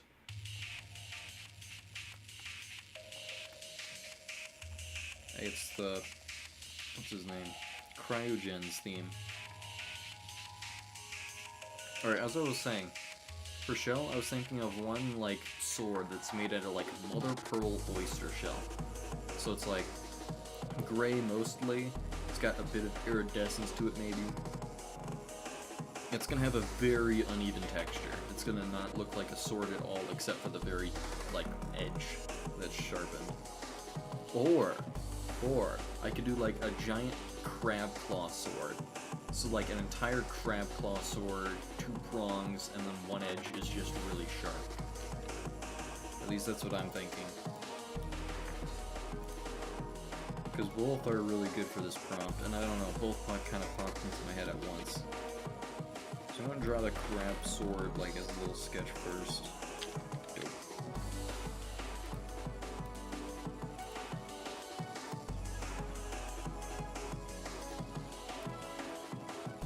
Sort of like this. Except like this end's really sharp. Maybe a little pointy. Tiny little hilt. Compared to the huge sword. Probably going to be a lot thinner than this, but I kind of like the idea of it being really thick.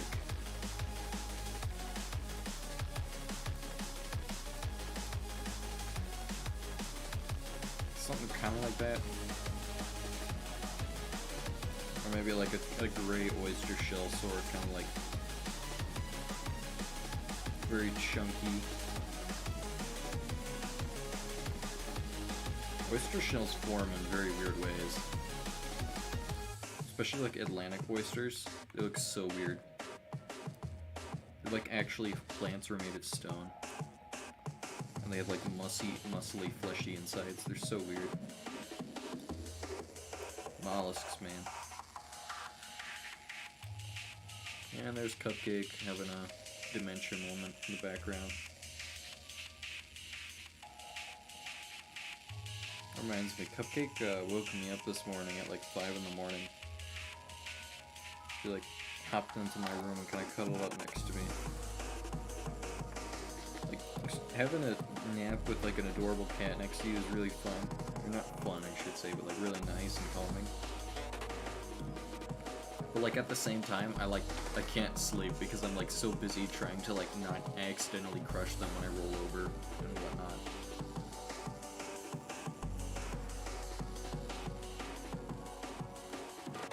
So I usually just like have a cat next to me until they leave and then I fall asleep.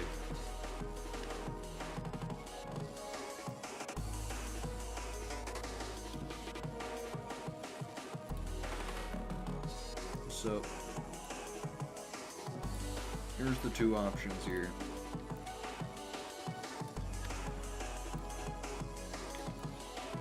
Weird oyster shell sword or weird crab shell sword. Both are really good options in my opinion. The crab shell sword would be like much larger, I guess. I would have to make it perfectly diagonally so that way it could cover like the entire 100 by 100 canvas. Or the oyster shell one could be done much smaller, but the lighting is going to be a pain to make work. Because it's a very uneven surface, there's going to be a lot of iridescence and light fractaling. But the result could be pretty cool, albeit smaller.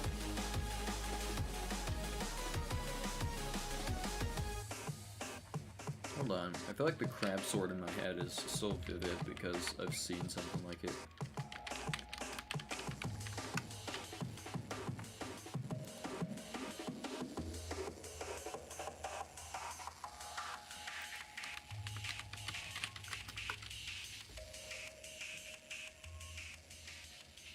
Crab King Katana? What the?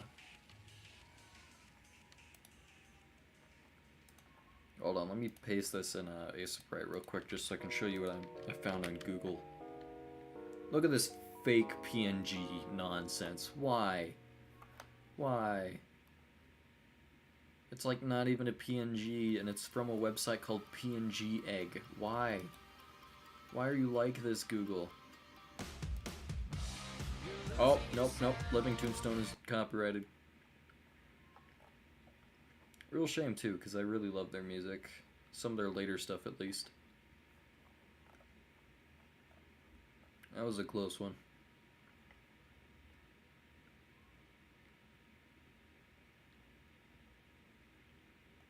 Let me just remove Carpenter Brute and Living Tombstone from this playlist real quick.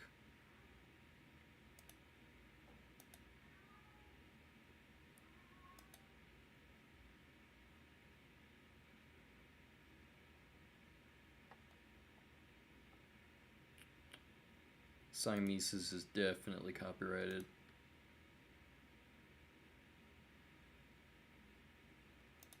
The band set right at the end. Come on, this like playlist is designed to make me get copyright straight.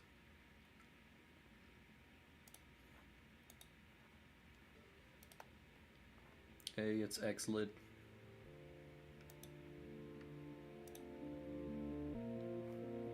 Yeah, they did me dirty. They really wanted me to like fail in every method there. Just like, yeah, let's stick every copyrighted song into one playlist and then have it autoplay. Thanks, YouTube. I love YouTube. Alright, so for the crab sword, I was thinking of something like this, except much larger, much thicker. Hold on, I might even be able to just like...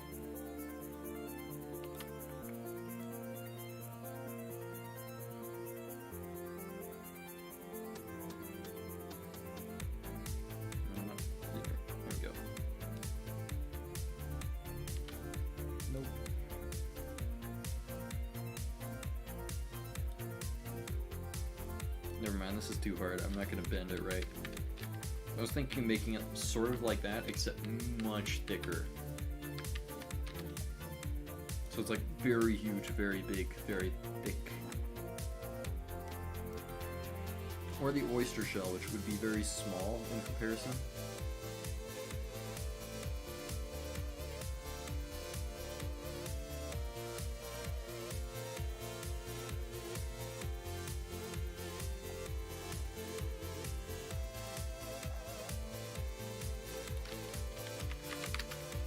Giant crab claw.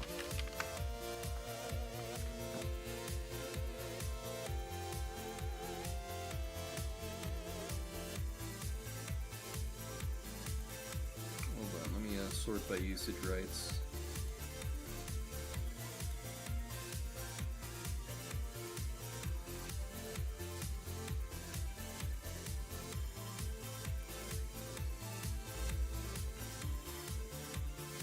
There's a decent one.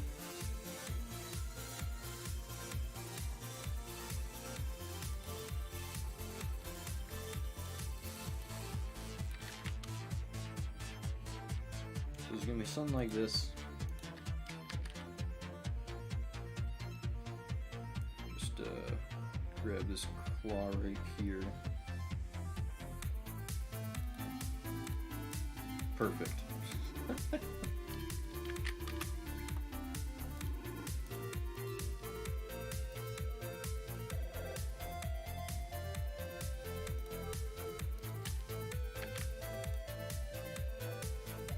Nope, not that. There we go.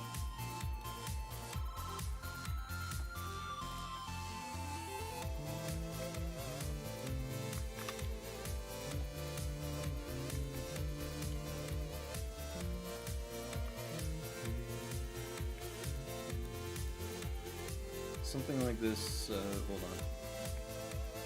Maybe I could,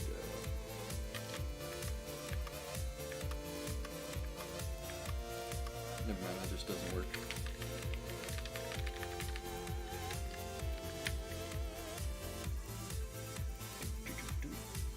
Photoshop skills activate.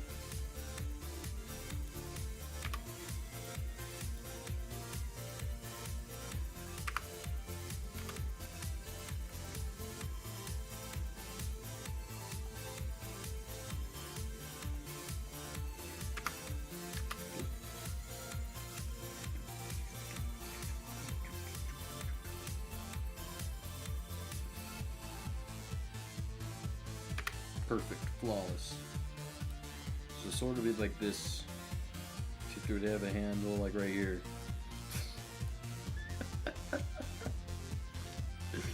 Nailed it.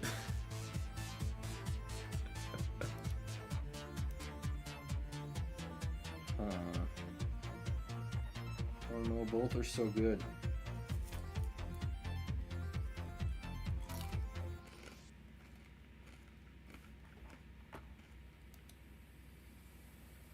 My brain hurts.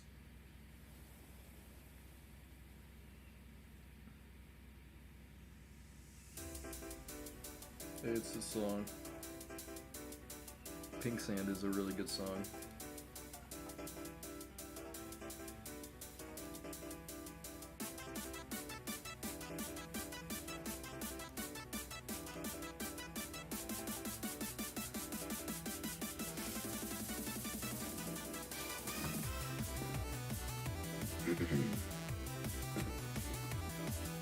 You know what? I think I'm gonna go with the crab claw.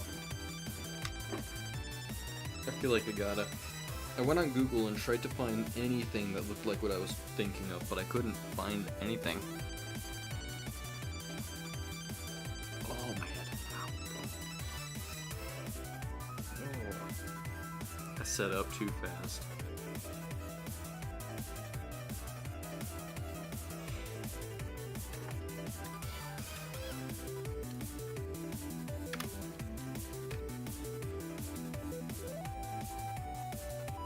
Alrighty. I'll start with like some orangish reds. Some like Kingler reds.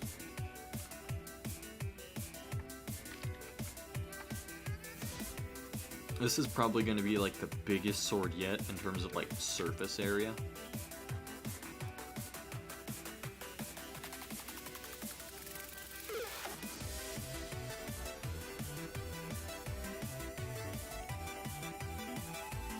Big sword.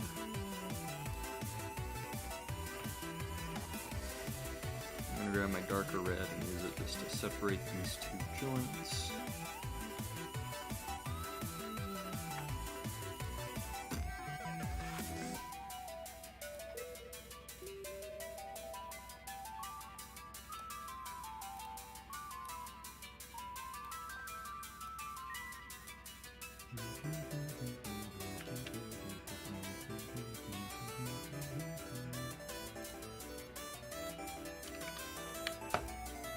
This one I'm going to use a much more painterly style, just so we can actually fit this into the stream. Large sword. This is going to be the biggest, thickest sword of them all. I keep accidentally pressing the wrong button. I'm used to Krita, where you can just like use the...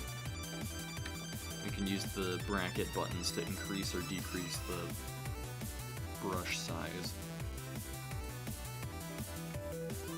Big sword.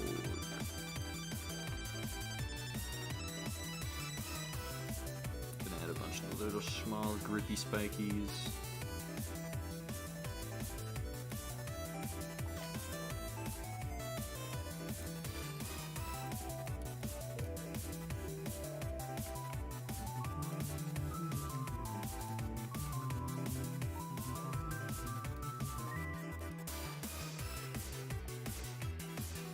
If any of them are gonna make pixel artists mad, like in terms of like tech being quote-unquote wrong, this is probably gonna be it. Because I'm gonna be using very okaki painting styles just to get it done fast.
I just randomly remembered that dude on TikTok who likes to make random machines that look like torture machines.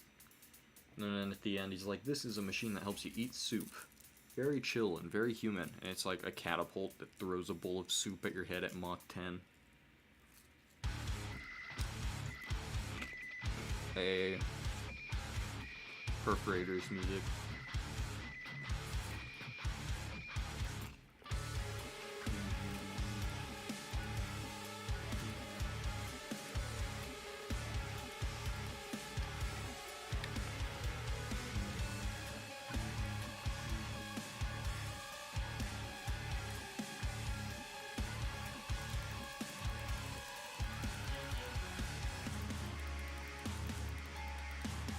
The design is very human. This is my mailbox checker. It's actually a pipe bomb. It blows up whenever you get a letter that you actually enjoy, so that way you know when to check your mail. Very human.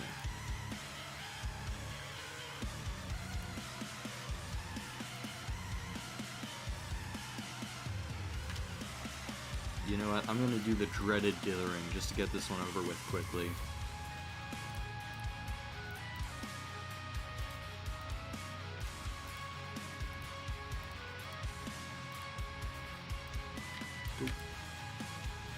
Accidentally offset the dither a bit.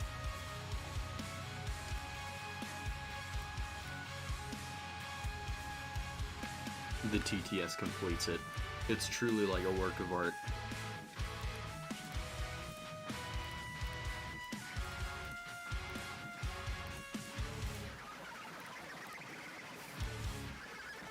Oh yeah, I've been meaning to ask this for a while. Does anyone else just hate the TikTok TTS voice? I just can't stand it. Every time I hear it, it's just like, I assume everything it says is complete nonsense, and I shouldn't listen to any of it.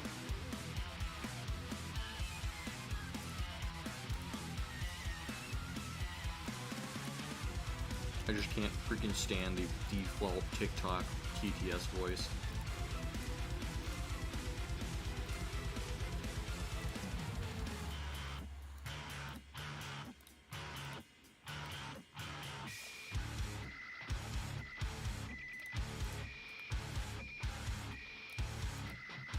I swear, like, I have never seen a video that uses it that isn't either A, unfunny, B, blatant false information, or C, like some true crime person not knowing what's going on. I remember seeing one that was talking about a dude named Sky King, or at least that's what he went for, or went by online. It was a dude who used to work at like what's it called? An airport, as like a bag checker, and he would like cart storage around and whatnot, but he was never able to fly despite working at an airport. So one day he just kind of like gave up on life, and he decided he was gonna steal an airplane and learn to fly himself. So he stole like a Boeing 177 with no one in it, of course, and he just started flying just for the memes. And apparently he was like very depressed, so it was basically like a self-destructive mission. And eventually, like, people kept trying to talk him out of flying the thing, because, you know, it's a giant stolen machine that, if crashed into anything, could probably cause 9/11 too. But he was very chill with it. He just wanted to fly around and see what it was like before he eventually took his life. It was like a very sad story about like this dude just like ending it all, but like going out in style. And then I see this TikTok TTS video where it's like, this is Sky King. His last words were, "Can this airplane do a flip?" Which is just completely wrong. It's not correct at all. Sky King was actually the only person in the world who's ever able to do a flip with a Boeing 77. He asked like operators if the thing could do a flip, and they said it couldn't, and then he did it anyway. Like Giga Chad.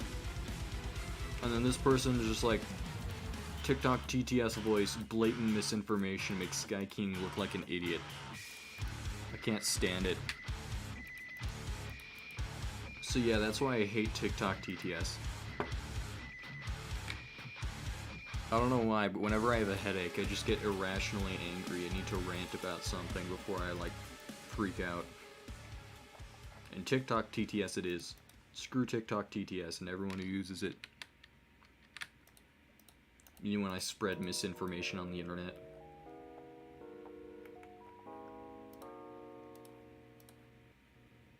And you thought Yaren was bad. Try fighting a god.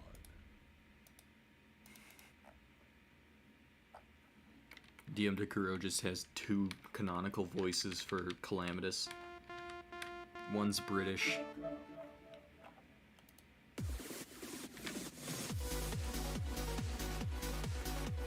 I've noticed misinformation has gotten a lot more casual online. Like, I'll just go on Twitter and there's just like misinformation everywhere. It's like going viral every day, and anyone who calls it out is either like a jerk who's just ruining the fun, or they're like a nerd and they reply with nerd emoji. So freaking annoying.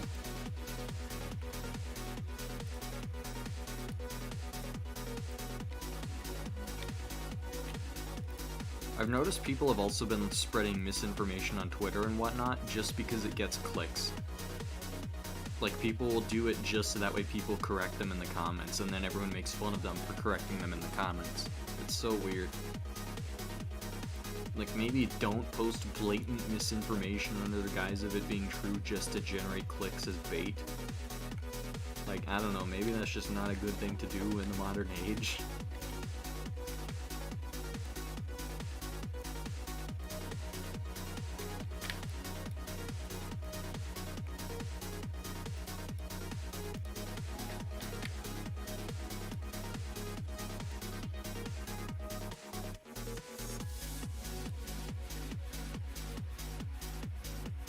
I will say there's some funny misinformation though. Like all the TikTokers who are like putting NyQuil on their chicken and roasting it, and then like dying of an overdose. No one's actually died from it so far, but people have died from very similar things in the past. And people on TikTok are just like chugging NyQuil now and baking chicken in it. So funny. Kind of sad though, because I know there's going to be a lot of Darwin Awards handed out after it.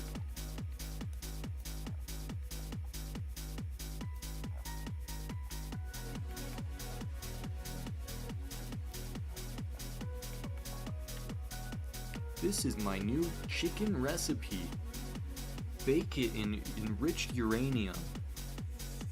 It glows in the dark. Isn't that cool? Delicious. And it's just like the person eating glowing green chicken made from nuclear waste. And then people will eat it up anyway.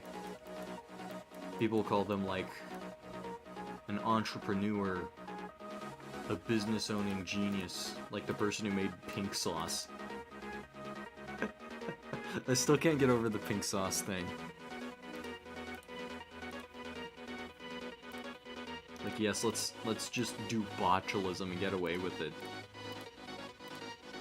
FDA were on that, and then everyone was just like, why are you getting rid of it? Why is it banned?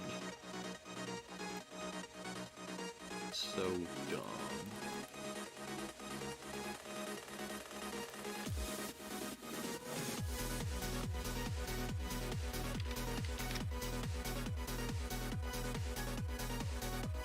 I'm for sure gonna put some darker reds on this orange cloth to the right here.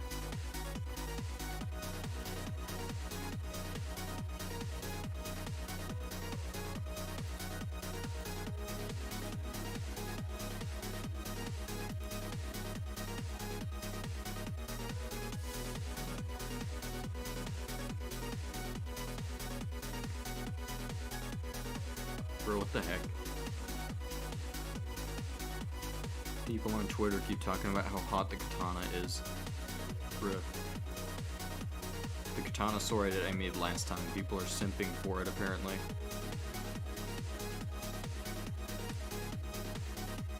Someone says it reminds them of their anime waifu.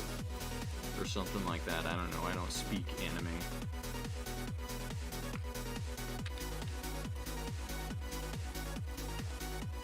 Not gonna lie, a big reason why I don't want to check out a lot of anime nowadays is because I'm scared of the pandering stuff. Like, you know, when like a TV show has like a toddler that's like a super powerful entity, and they happen to be female, you just know that they're doing it just to generate clicks off of the weird people. That's why a lot of anime has been ruined for me. I can't look at it the same. Like, I just see pedo bait everywhere. Pixel art be pixel art, true.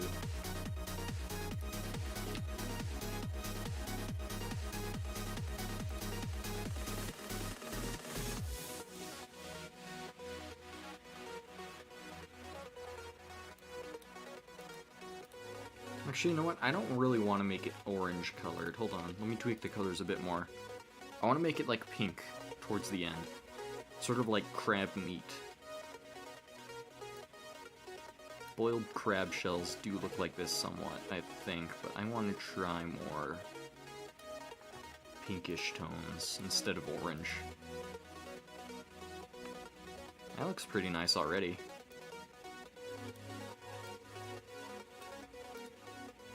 Nope, never mind. You know, I'm gonna try it like this. Maybe the pinkish tones will be the dark temperatures. Bam.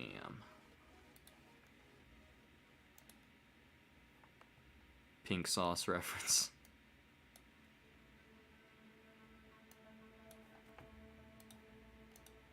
I can't believe that the person who made pink sauce invented the color pink.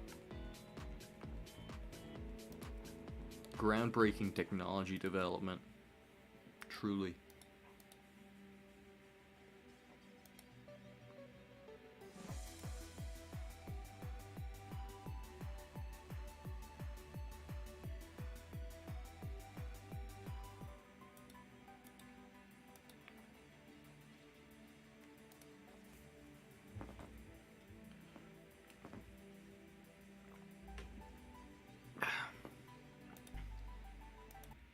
Hold on, I'm gonna play The Only Thing That Fears You remix.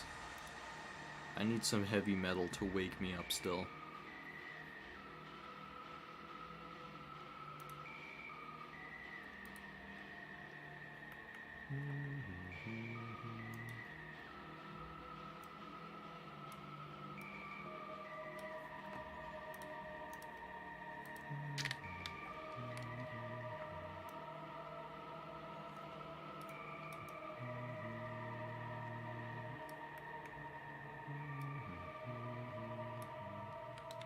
Alright, this is gonna be the sword edge right here.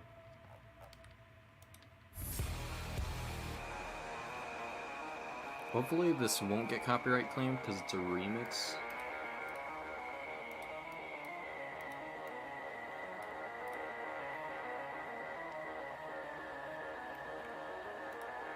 I've seen people play mashups on stream just fine. Hopefully this won't kill me.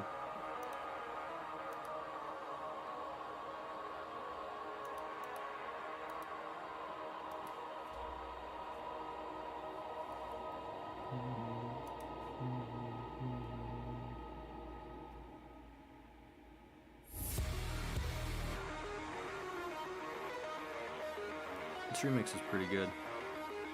I like the extension it makes to the beginning, because the original kind of jumps in too fast, in my opinion.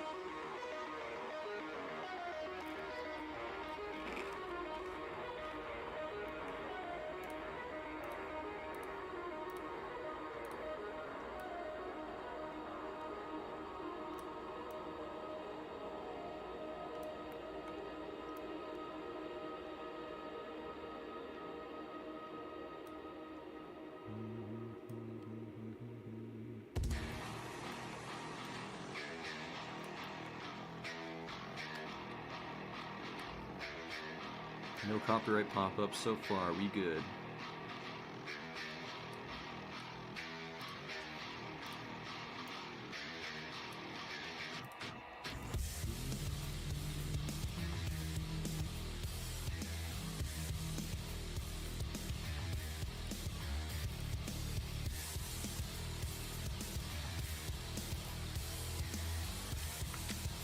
Everything That Fears You is such a good song.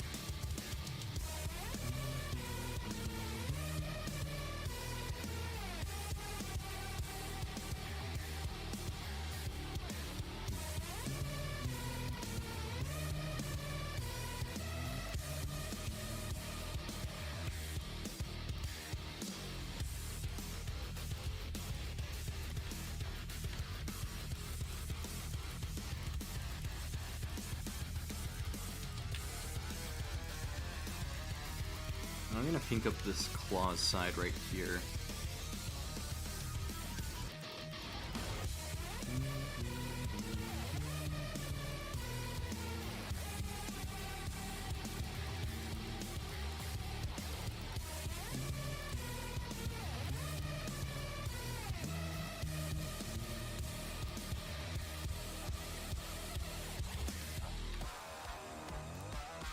I like noisy shading, sort of like this. It's like shading, but it uses little shapes.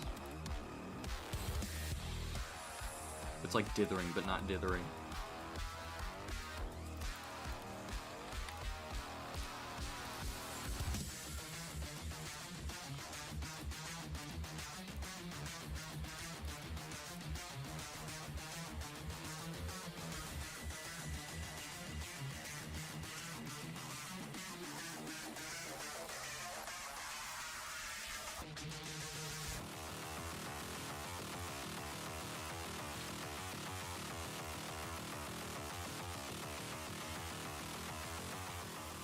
a year or two ago.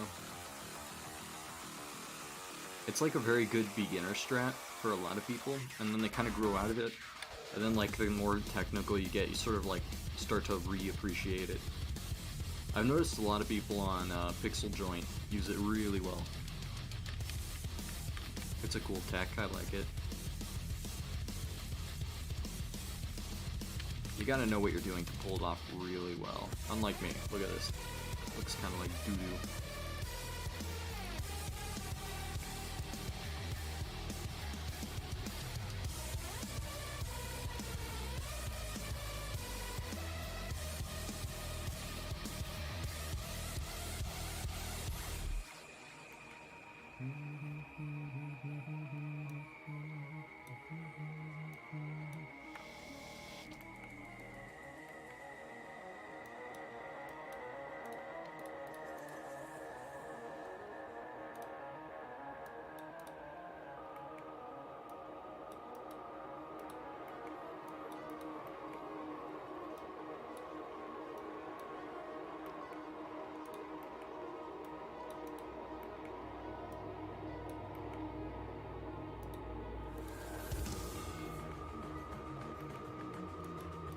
Sharpen the edges a bit so it looks more sharp and claw-like.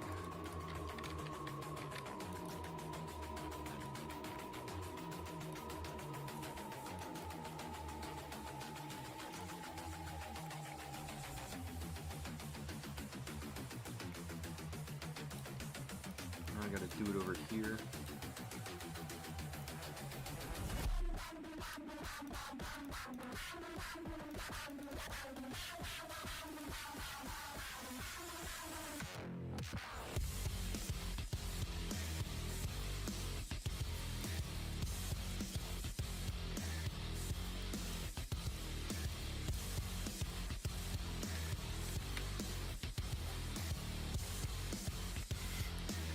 I don't know why, but I just like randomly imagine.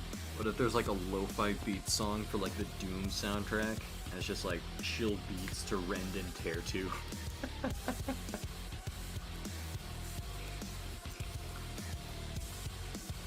Chill beats to rip and tear through.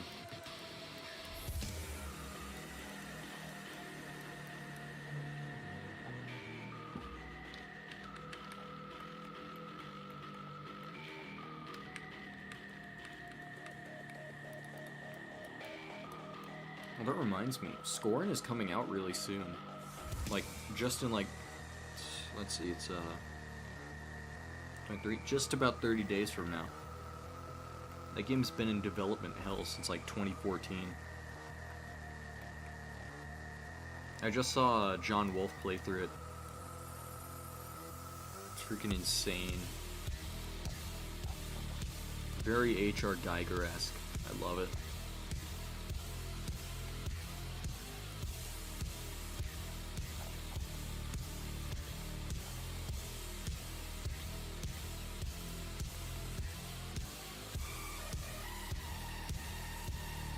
I feel like it's gonna be very controversial on release, because like a lot of people are gonna get it that it's not supposed to be like a fun experience per se. It's gonna be kind of like a Hideo Kojima game, where it's like more so about the art than it is about the gameplay itself. And some people are gonna just not get it. They're gonna be like, why isn't this game fun? I'm supposed to be playing a power fantasy video game right now, not blood and guts, alien world stuff. I feel like that's gonna be a thing for a little bit. It's gonna eventually peter out though, and people will appreciate it.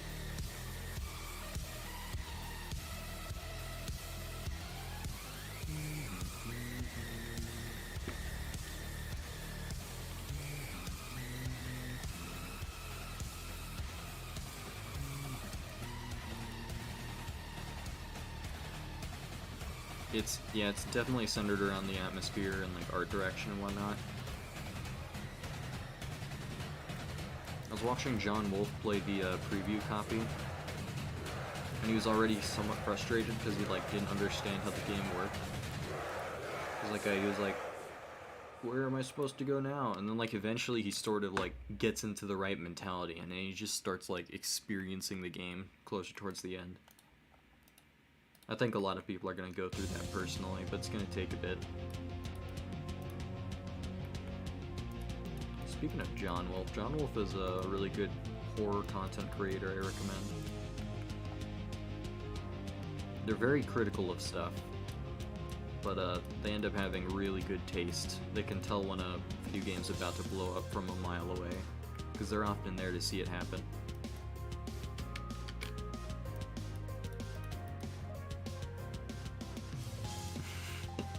I just remembered him playing the Blair Witch video game and complaining the entire time.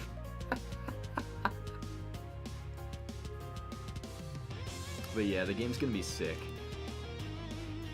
The demo, unfortunately, doesn't have any of the cool, like, alien guns just yet.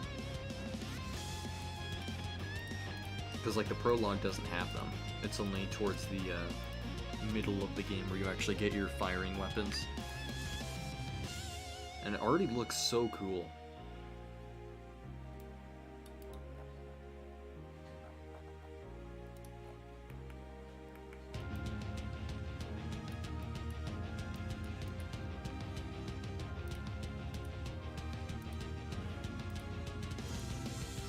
It still kind of trips me out that big streamers are playing this music. Because like a lot of big streamers, like a Hungry Box, a Super Smash Bros. Player, he likes to use this music as well. And what's funny is a lot of them don't even know where it's from. I just find that kind of fun. Like everyone uses this music, but no one knows where it's from.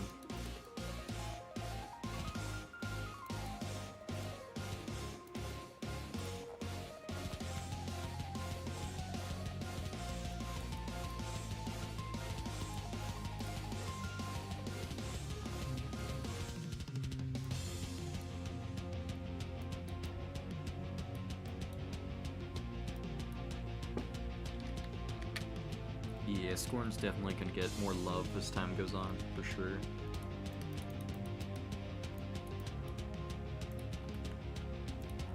I feel like that's been the cycle of like video games recently, especially AAA games. It's been like the cycle of just, this game is garbage, to this game is somewhat underappreciated, to this game is actually kind of good now. It sort of happened with Cyberpunk 2077. Like, don't get me wrong, its launch was atrocious, but now it's like not a bad game. It like actually kind of works.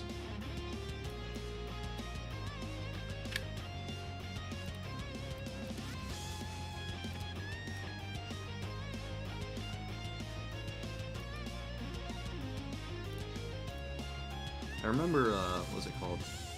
No Man's Sky was like that for a bit, and now it's actually a very stable game now. Oh, crap. I gotta get rid of that spray can tool sometime. I don't like it at all. You haven't heard anything about Cyberpunk since it came out? All you really need to know, it's like kind of a slightly better than average game now. It had one of the worst launches ever in any video game history, I think.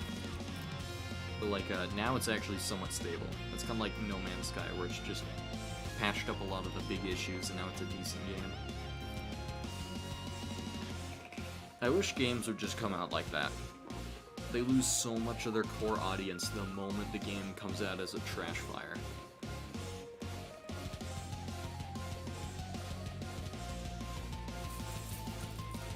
I don't like AAA game developers doing that sort of stuff.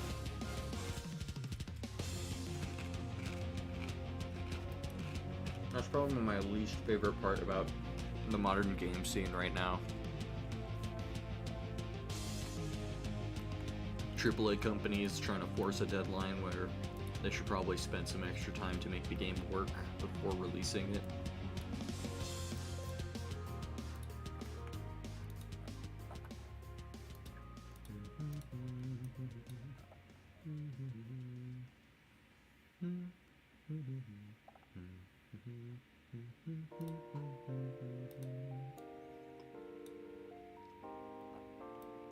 Big sword. Alright, now I'm gonna just grab my pure whites and make an edge here.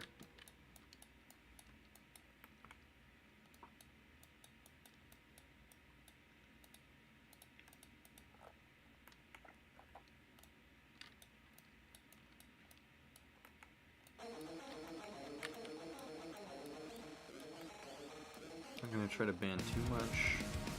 I'm definitely gonna add a lot of midtones to make this work out a little better.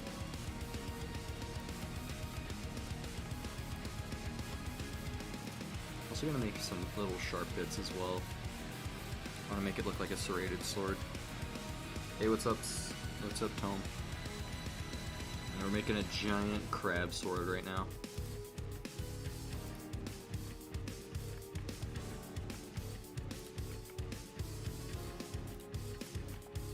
I'm honestly surprised no one's done a design like this before, or at least I couldn't find one like this on Google.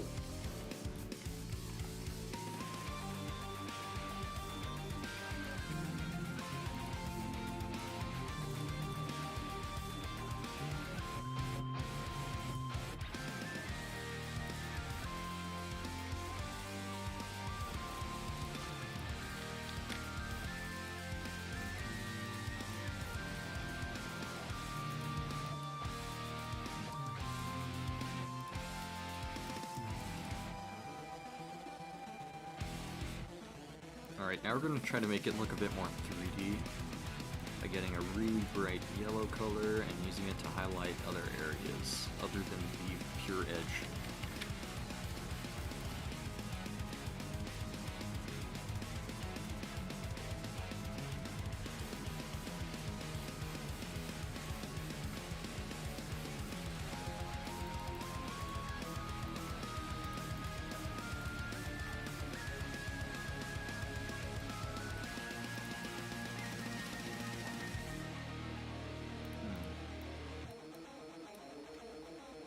This is already starting to remind me of my Wavecrest Wakizashi video, or not video, drawing.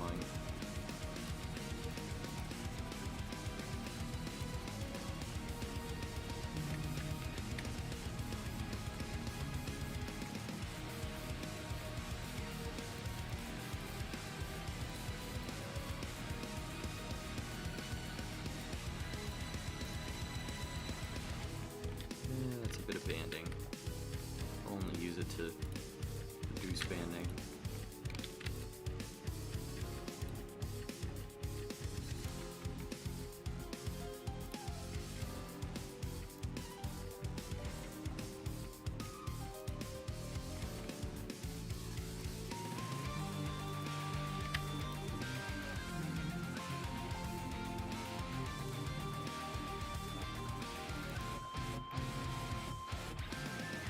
What am I aiming for?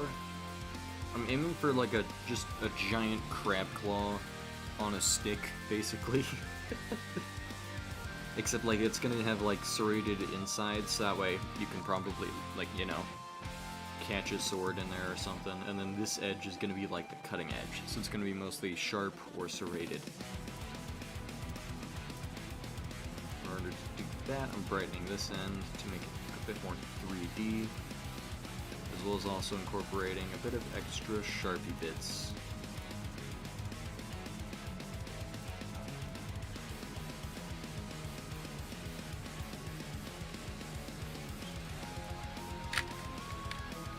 I kind of like the slight banding. I like to call it layering, almost. It's like not quite banding, but it creates a pretty nice effect. I could probably go back and reduce a lot of this noise too.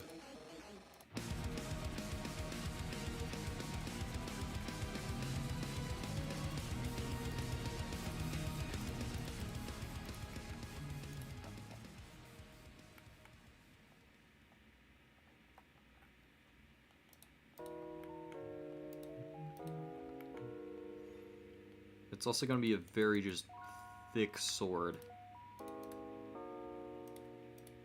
So there's going to be like really spiky stuff all over. Maybe the handle should be like sandstone or watery design. I was thinking of just making it like almost like the crab meat. I don't know if you've ever seen a gutted crab claw before, but there's like a little like tendon, almost like a white tendon that you can pull out, and it causes the crab claw to like clench. That's the mechanism that like pulls the muscles to close the claw.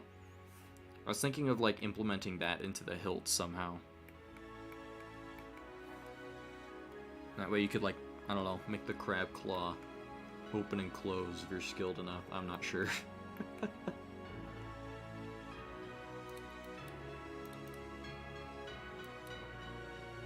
I'll try to incorporate some of that, though. Sandstone and watery handle sounds dope.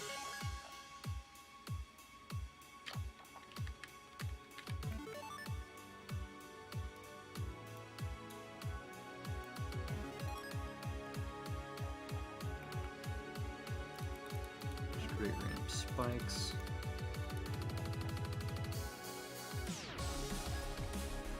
I should also reduce some of this dithering. I'm not the biggest fan of just dithering to get something over with faster.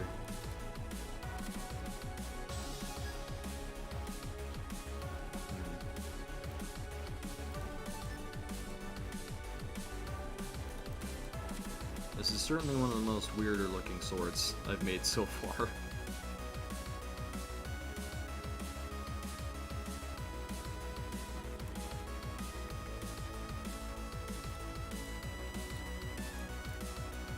Yeah, we can have a lot more space for this orangey colors. I can also fix the colors up a bit more later on as well, because I've noticed that these colors do look kind of wonky.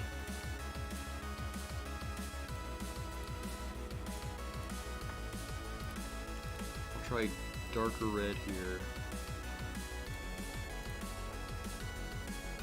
Brighter pinkish red, but still kind of dark.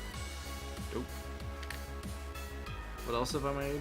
This stream so far, I've made this funny Swiss Army knife sword. And I've made a witch sword. I've made previous ones off on different streams, though. I still think that this first one might still be my favorite so far. There's also a few more that came before it. On like days 1 through 7. I know, 1 through 6.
I've been trying to speed up my process on a lot of them, so unfortunately a lot of them have suffered in quality, honestly. But like, drawing 30 days worth of art, I feel like it's fair to have a few bad ones.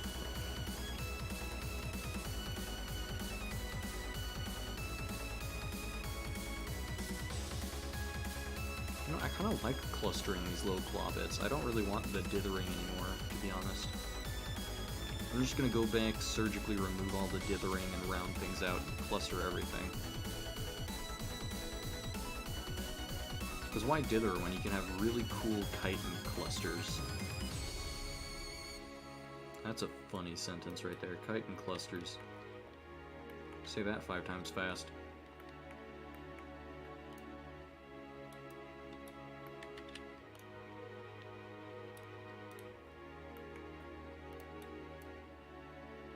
I'll fix it up and make it look better and more clustered later on. Dither removal surgery.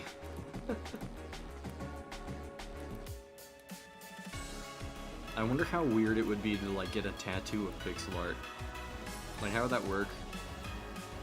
Do they just like hold graphing paper up to your arm or something? Like, how would that work? I want to try it just to make a tattoo artist very mad.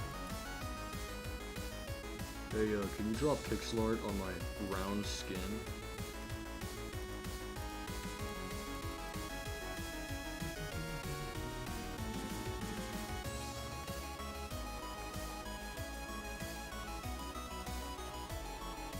Not gonna lie, for a while I was thinking of getting a tattoo of my old pixel art. Maybe make a weathered sword.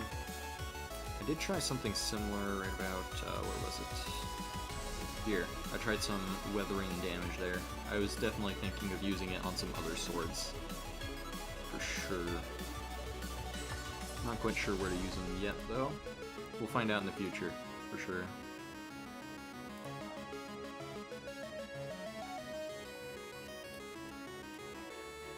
Oh yes, those orange clusters actually do look a lot nicer than the dithering in my opinion.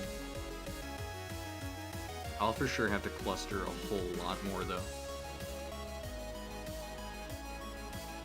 One full of decay and ash. Maybe if there's a prompt of something along those lines, I'll definitely do it. The prompts have been very weird so far.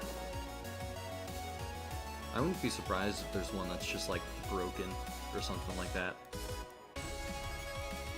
I mean, hey, we got like a, let's see, 23, we're on like 11, no, 11, we're on like 16 right now.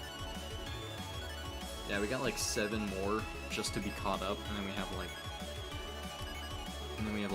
7 more after that. Good grief. That's a lot of swords. I'm pretty sure I'll be able to do that in one of them at least.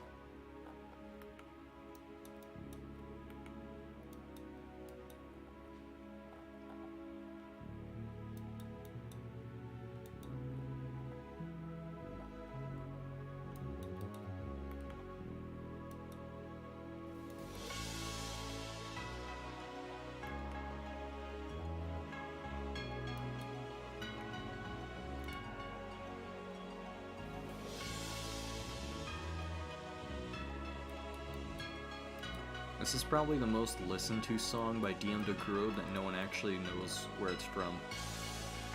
Like, even though the music video itself has like millions of views now, it's still kind of funny because like I see big streamers use it all the time. And they don't even play Terraria or anything like that, it's just kind of funny. Anyone can enjoy some good music though, of course. I just mean, like, it's kind of funny that a lot of people know this song but don't know where it's from.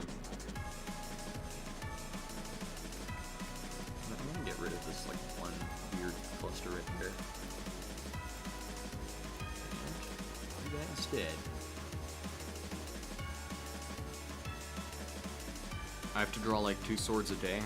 I'm just trying to get as many as I can done on the days I can stream.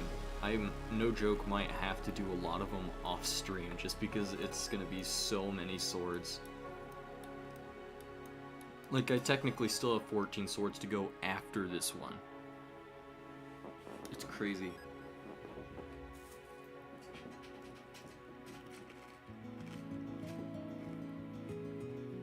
I've been putting in crazy hours just getting these done. Like, last stream was like 6 hours, I think. Or maybe it was 4 hours. I forgot.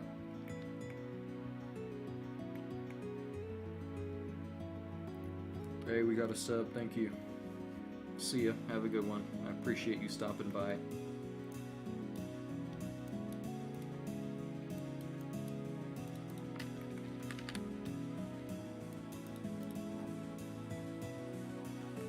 On the bright side, my streaming hours though. Like, the watch time hours have been insane. If you qualify for YouTube Partner, but like don't have the stream, like the watch time hours, I recommend just streaming a couple times.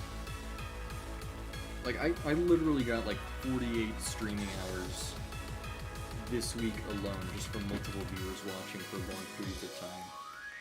It is crazy. Not that I'm doing this for like the streaming numbers, because I'm not gonna have YouTube Partner for a while anyway. Still cool. Good beginner tip for any YouTubers. I'm gonna hold on to Dimitri Dithering for now. Ow! Oh. My jaw does not like to exist right now. Maybe it's the wind wisdom or something, but like, my jaw does not want to exist. It is yearning for death.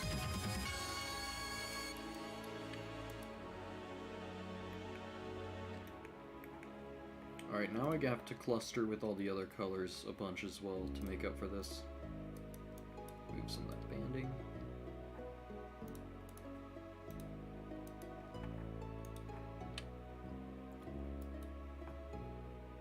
Ow. Oh.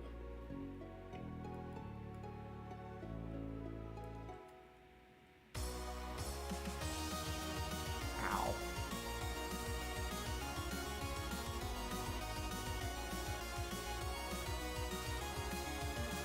I've heard people suffer from like what I'm going through right now when they have braces, but I've never had braces before. But like my jaw keeps locking at really weird angles, so it kind of hurts to talk too much. Oh, hurts. Man, my body really does not want to stream today. That's too bad, body. It's streaming time.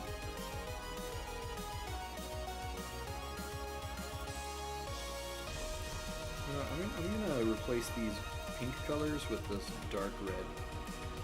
I think that will provide a better shade. I feel like using the green, pink, or not green, the pink light tones in the middle was very optimistic.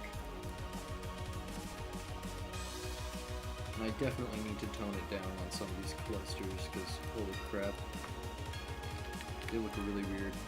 They look like the claws made out of hair.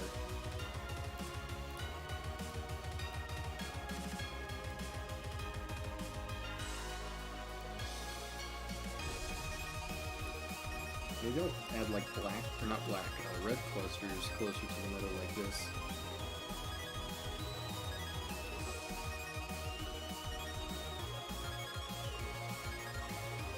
Wait, hold on, I have an idea.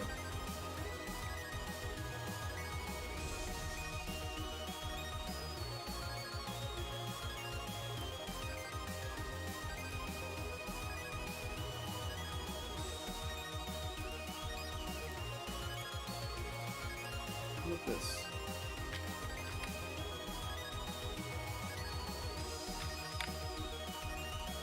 I'm of course going to make this even out to look a little better than this, but I think this is a decent step forward.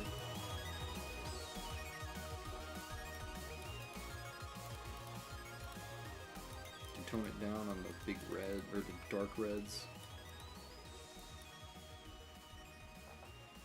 And then we can slowly creep back this value and feather it a bit with more orange clusters. Of course, I don't need tons of super apparent clusters here, because this is not quite the sharpest part.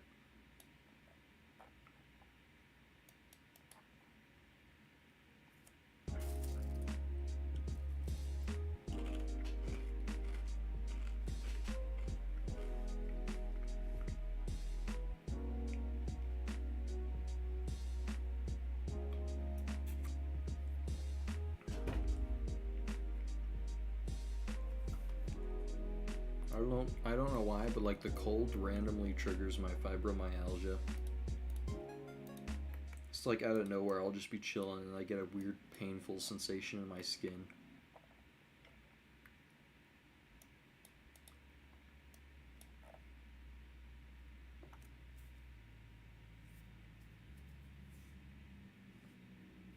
It's almost like when you have sensitive teeth and you feel the cold. It's like that, but with my skin. It's so weird. Hey, it's astrophysics again.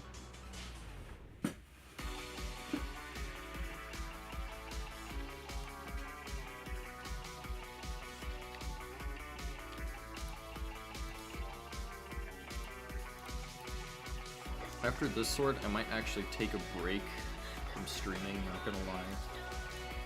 I know I said I was gonna do 2 more swords, but this is a big one. I was way too optimistic with how I would finish this one in one stream. Maybe I could just chill and play some games? I don't know. I need to do something where I'm just not talking, because I think I've got like, I don't want to say strep throat, maybe COVID, I'm not sure. Way too optimistic with the paint release style, true. I thought I would be able to do it fast if I just did a lot of shortcuts, but eventually I just couldn't bring myself to do it. Like the dithering, I wasn't a big fan of it, so I just had to do it the long way, I guess. It's still on me, of course. I was way too optimistic when it came to how fast I can do things like this. What's the word? Ambitious. Way too ambitious.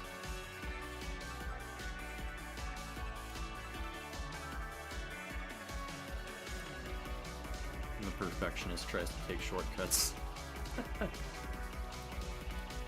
Just like me, for real.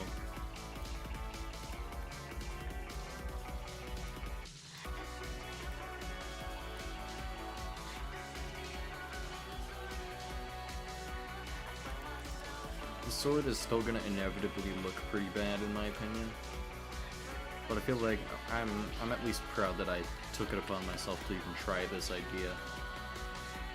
Because like I haven't found a single other sword or piece of media that replicates what I'm trying to go for here.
Now I'm going to cluster up these pink clusters over here.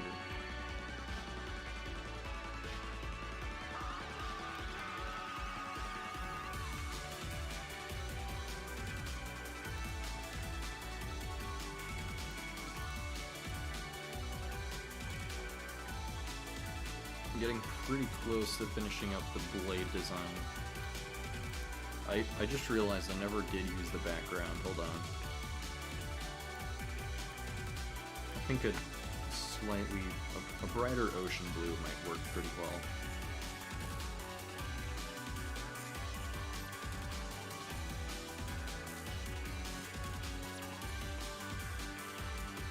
That looks pretty banded, not gonna lie. Wait, hold on, I have an idea.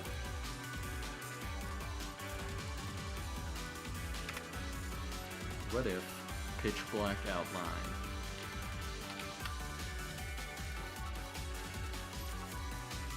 Oh yeah! That's gonna be a final shortcut, I guess. That's for when I'm really lazy and don't want to anti-alias everything.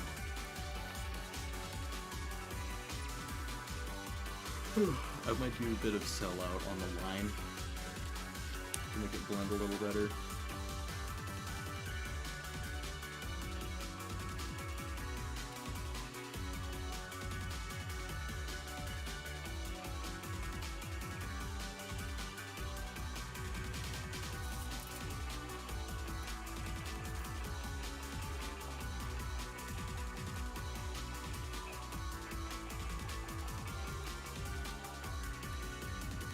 Oops, wrong layer. I'm gonna restart on a lot of this orange stuff. I don't want to salvage a lot of it.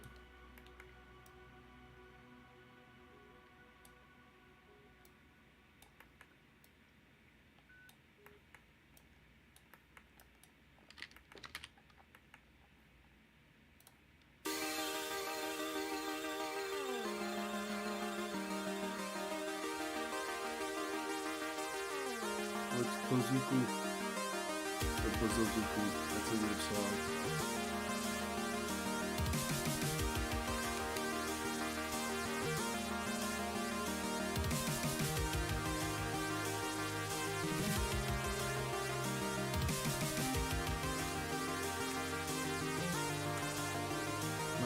starting to hurt my headphones, so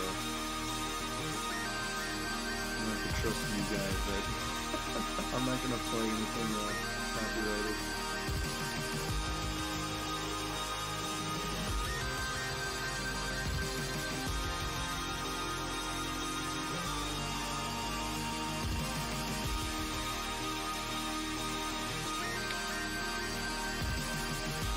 Imagine headphones that didn't make your ears sore after using them for more than 2 hours.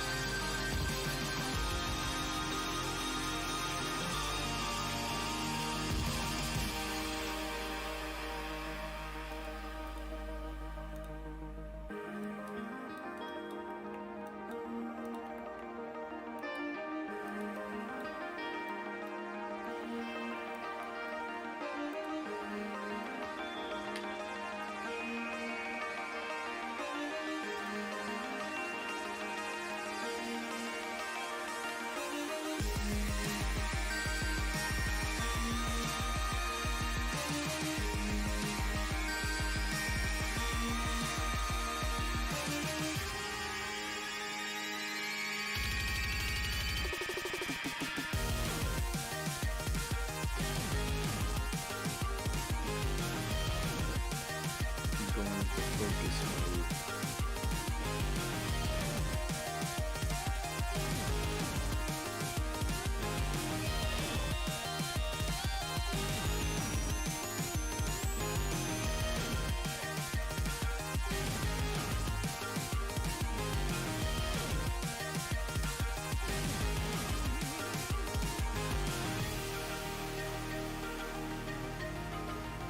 Oh, that reminds me,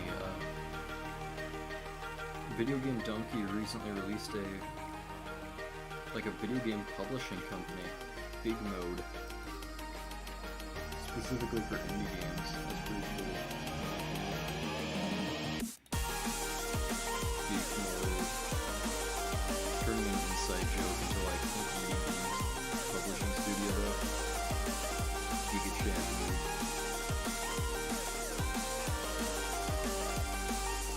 Music is a little loud. Oh, my bad.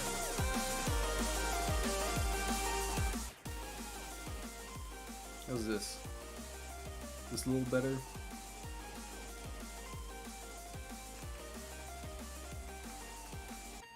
Ow.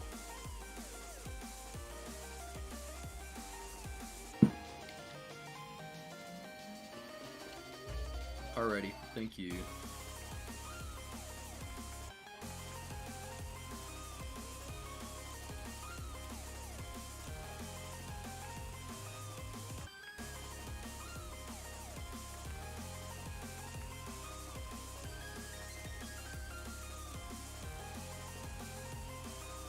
People are pissed at Donkey about it? Pissed about what? Like, what is he... what?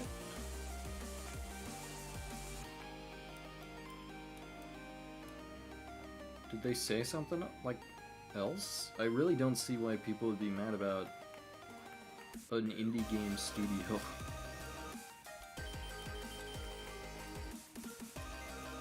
That's weird. Maybe AAA fans see it as like competition?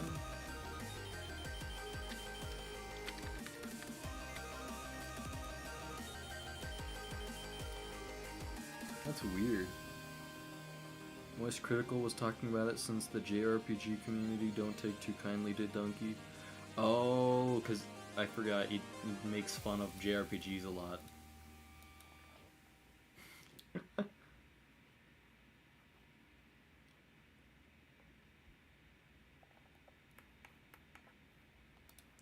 I could see why they're upset about it, but like I feel like they shouldn't be getting mad at Donkey about it.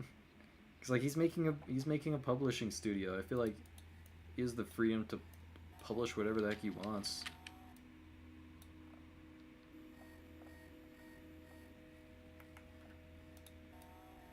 I feel like people just kind of hate on Donkey because he's like, he likes to be critical, but at the same time he's very unserious, so people just can't take him seriously. Like sometimes he actually has like decent game critique.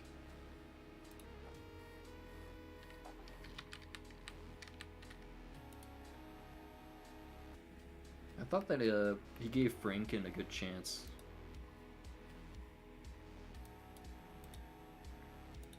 Thought that the JRPGs might, or JRPG fans might like that a bit.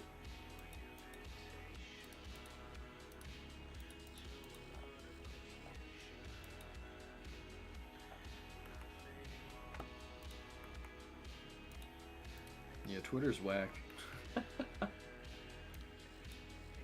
Donkey does make amazing videos. I feel like Donkey is one of the biggest, most influential YouTubers that like no one remembers, or no one like, I don't want to say no one remembers, everyone remembers Donkey, but I mean like, a lot of people don't realize just how deep the connection goes between them and every other YouTuber that came after them. For example, Technoblade. Technoblade was like really inspired by Donkey. Sometimes I'll like think back on random inside jokes and find out that Donkey made them, like the not funny didn't laugh meme. Donkey's just everywhere, he's omnipresent. I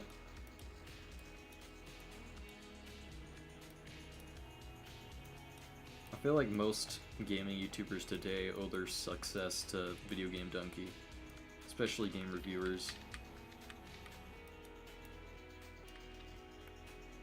He pulls the strings. He's the puppet master.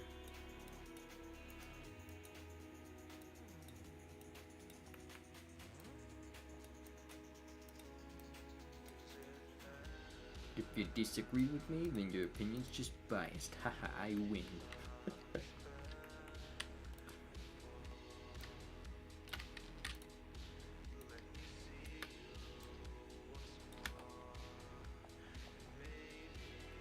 I don't think there was another YouTuber who was huge that got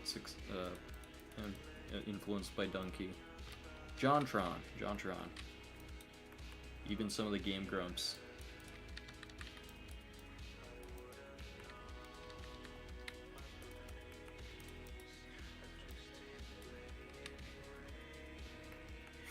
His top 10 games, insert here videos. Yeah, those are great. I gotta say my all-time favorite video of his was one of the more recent ones, Truck Killing Bridge. It's still my favorite video on the internet, probably. Super Mario 2 was also godlike.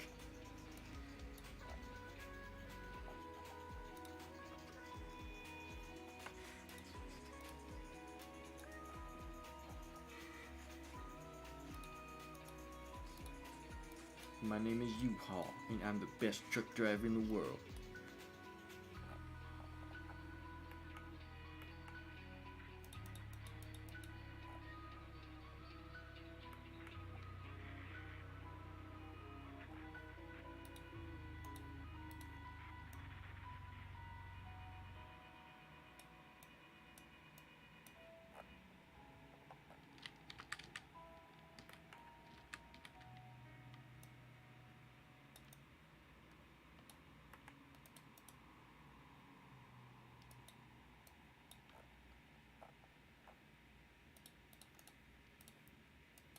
Alrighty, I'm gonna clean up this sword just a little bit and then I'll finally start working on the hilt. Though I should also add a backlight, probably. Just a tiny backlight.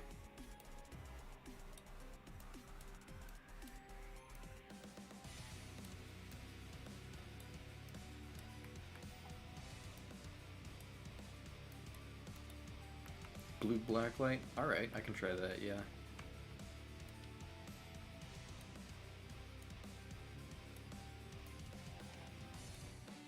Actually, you know what? I think the contrast of the bright blue. Oh. Ugh. My throat just committed suicide for a moment there. Oh, that hurt. Oh, that hurt. Ugh.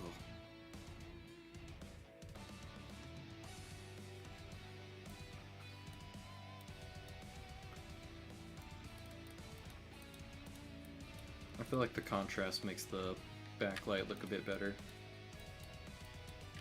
Oh, that hurts.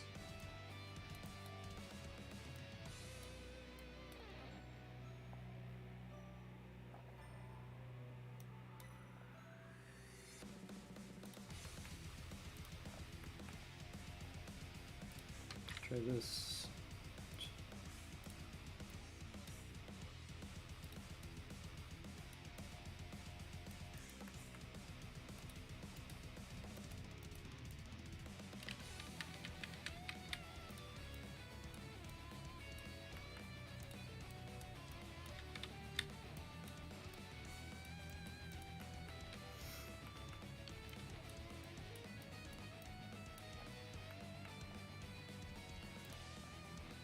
I'll add some reds for anti-aliasing, and also I'll add brighter reds to complement it.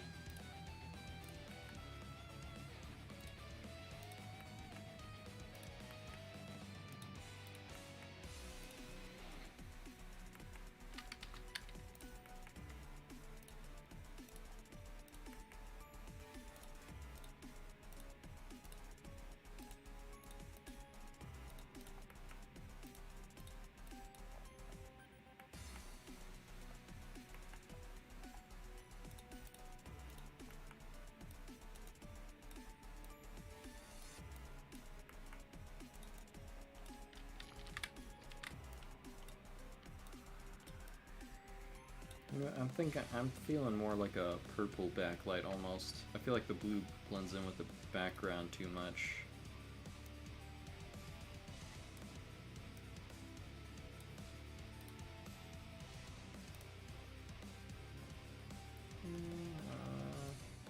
Darker blue. Honestly, maybe green.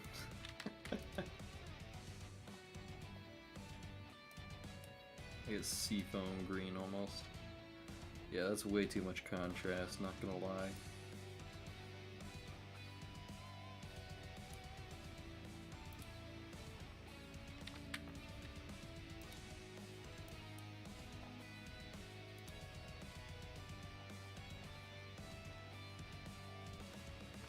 You know, instead of using this red for anti-aliasing, I'm just gonna get another blue.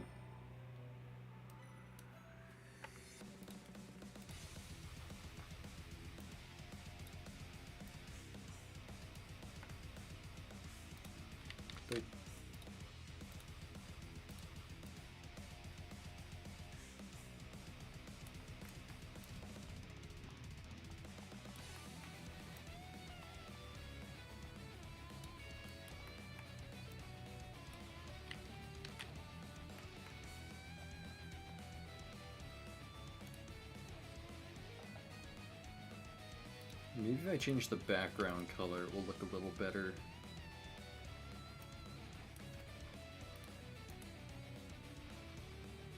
There we go.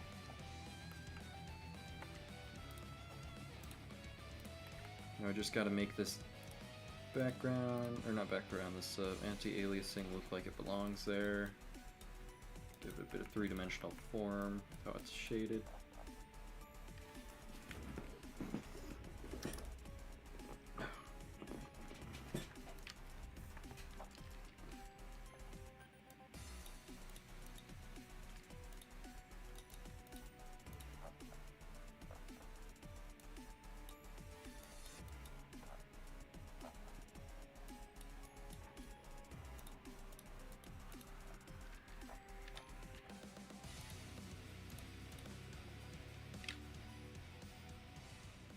Oh, my throat is sore. I wish I still had some throat drops around, but my little brother had to use them all when he had COVID.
I might darken this bright blue just a pinch.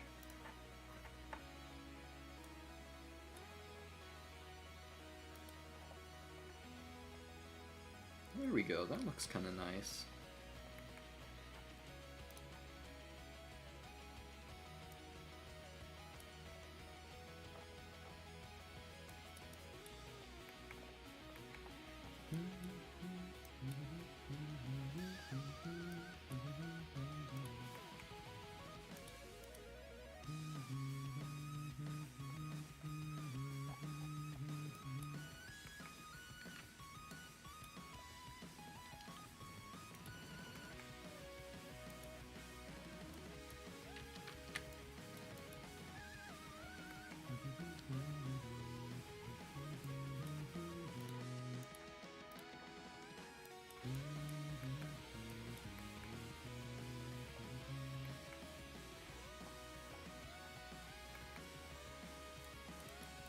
Just hints of blue on this side as well.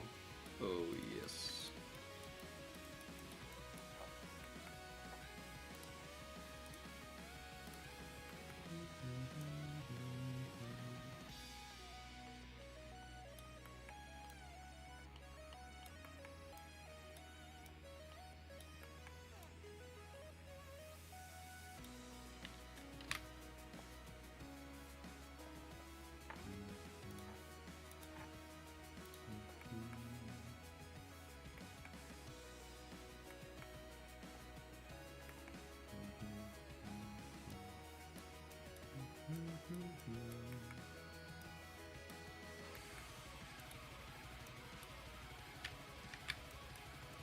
Oh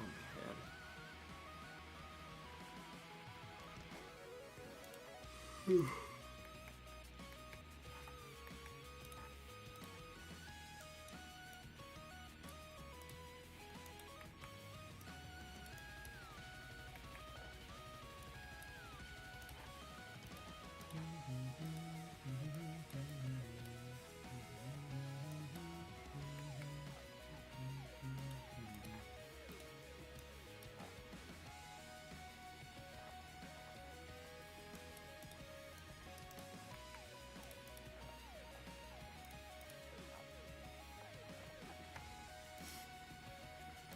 Alrighty, I'm getting close to finishing this part here.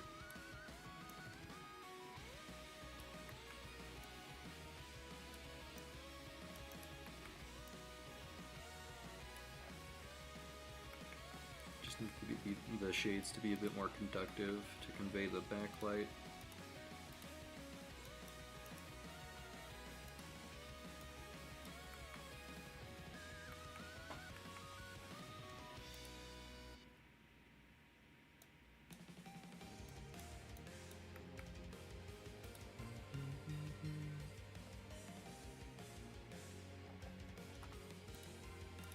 You can even add a bit of the blue black light to other clusters right there.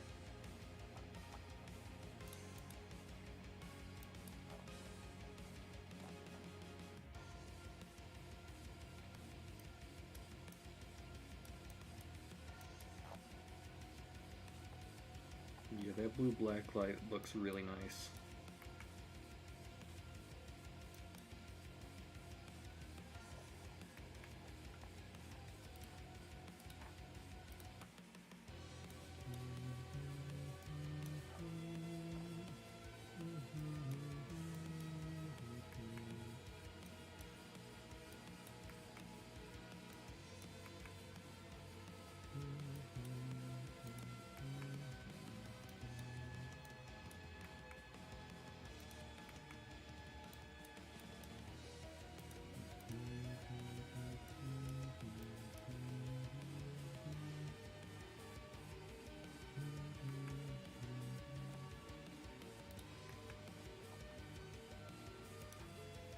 You know what, I'm even gonna just like cut a little notch here.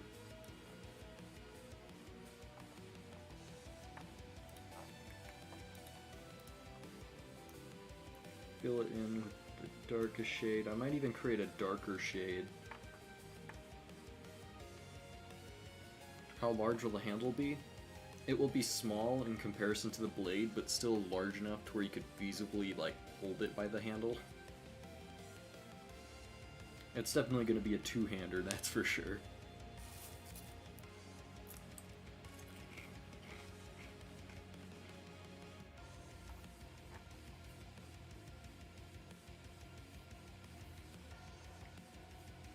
The sword might be made out of a different material as well. I was thinking, like, almost like seaweed wrapped. So that way the handle could reflect the backlight pretty well.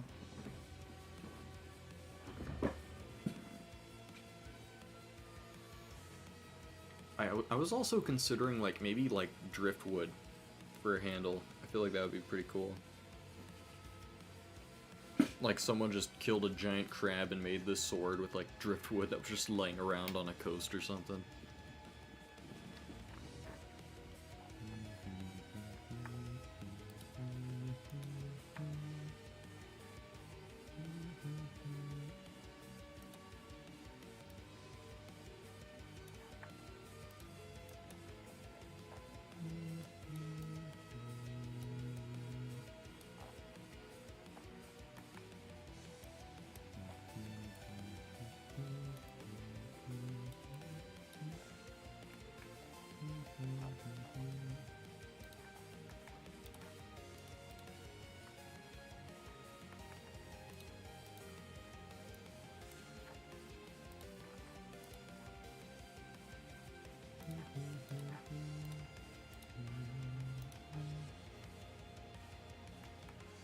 Here we go. I'm just gonna add some additional shades to show that this is like the back end of the shell kind of peering out from like the one spot where it's broken. And I can use this color a bit here just to convey the double segmented part of this claw.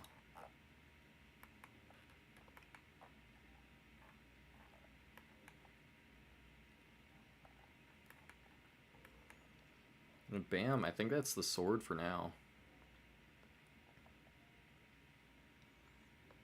Now we can work on the handle. Driftwood or not driftwood, I'm just going to start coloring with brown for now. Actually, you know what? I think green will contrast the most. I think I have to go with green here, because browns would blend in too well. Oh crap, this is copyrighted. I love me some, what are they called?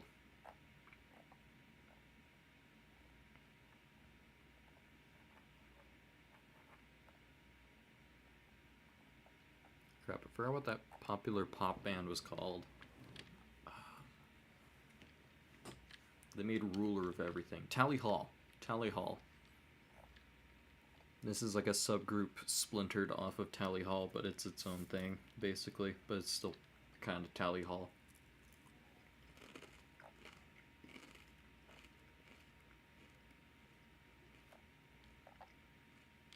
Ow. Ooh.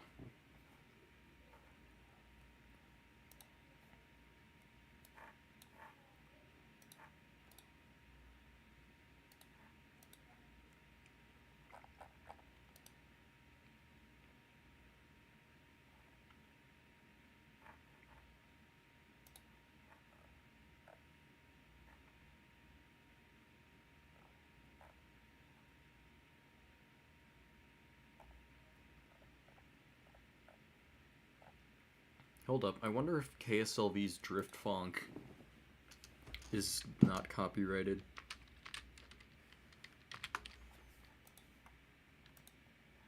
They made that one meme song that's popular on TikTok at the moment.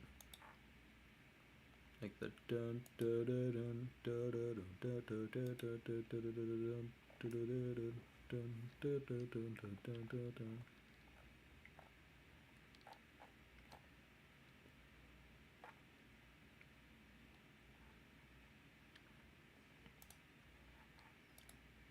They make chill drift funk. It's unfortunately not like classic funk with like good vocals and whatnot. This is mostly just the synths with 808 cowbells.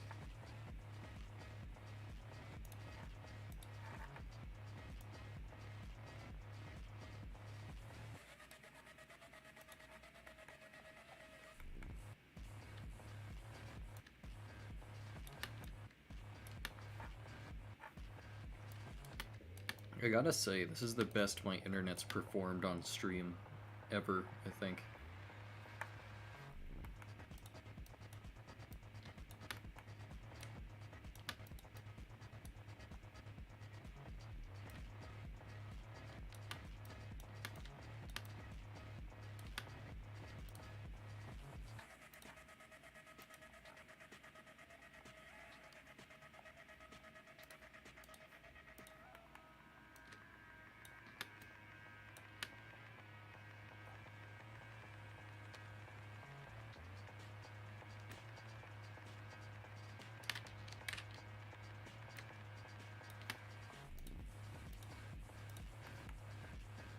I remember there's like its own term for this kind of funk music. Is it like a hard bass funk? I'm trying to remember.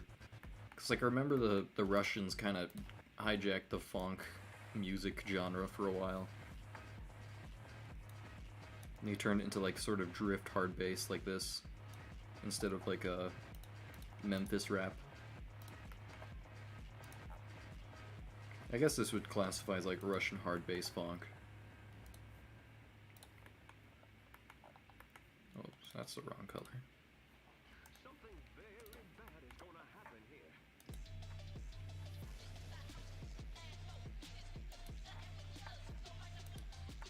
Yeah, there's some slightly classic sounding funk.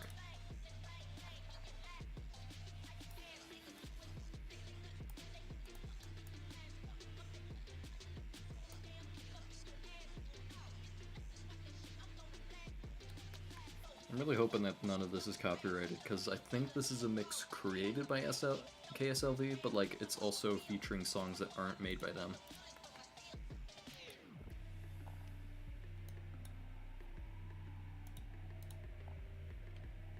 If KSLV's chill with TikTok making their music into memes, then I'm pretty sure they won't be too hard on me.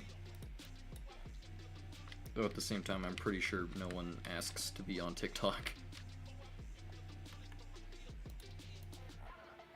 Like, TikTok doesn't ask for usage rights before they just throw in MP4 or MP3 files of music for everyone to use.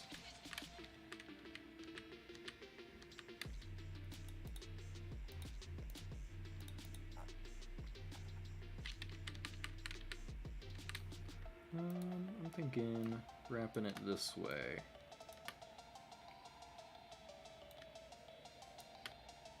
I'm gonna make like the white tendon stick out of the bottom of the sword.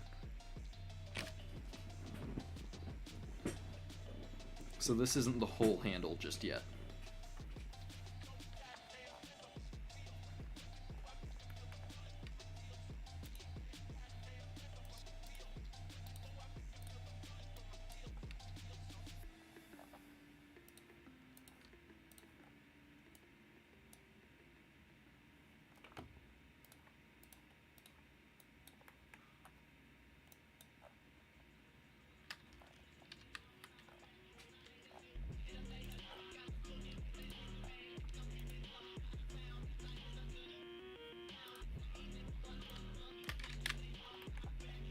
Ooh, I gotta use some of the yellow greens for the highlights. I forgot how weird KSLV's, like, I don't want to say album covers, but like music covers look. It's always like bug-eyed masks of like demons and whatnot, so every time I look over it just kind of like trips me out for a moment. I'm like, is that Momo?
very close to finished here.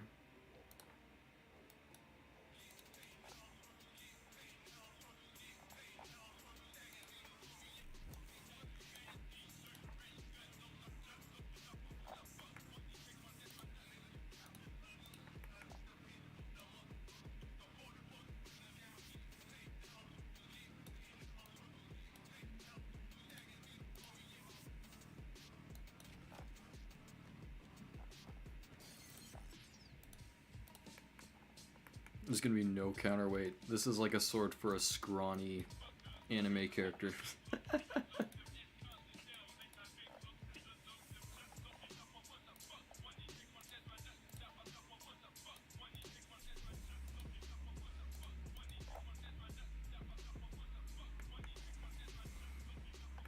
You know what? I'm gonna try outlining it real quick. I know it's probably gonna look bad, but I just want to see what it's like. Let's get myself a pure black color. Dough. You know what? That I actually like that. I actually really like that. That looks nice. It's a bit like harsh, of course. Not everything needs to be a perfectly black outline.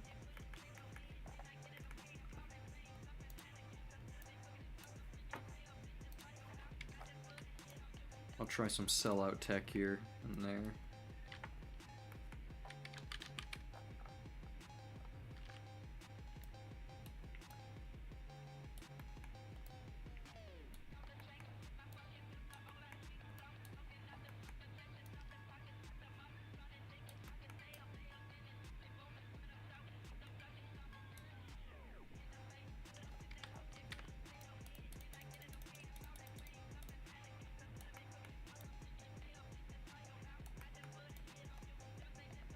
Alrighty, I'll swap over to not blue sellout colors now. I'm gonna go with the violet colors first. So I'm gonna get my deep violet, get my thick brush. I'm gonna save a bit of pitch black outline just for the darkest area near the handle.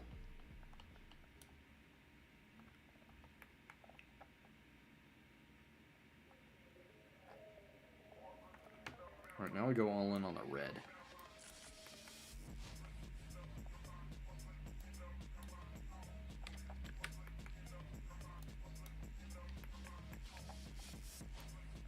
Never mind, I'm just gonna swap over to orange now.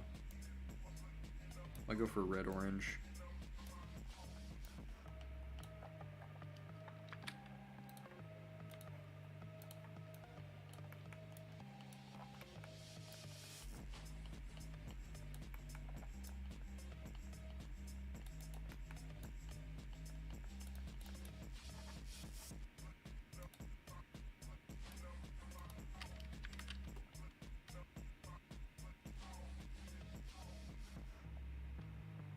This went from one of my least favorites I've made so far to one of my favorites. I don't know why. I think some parts of it do look just objectively bad, but something about it, it's very charming to me.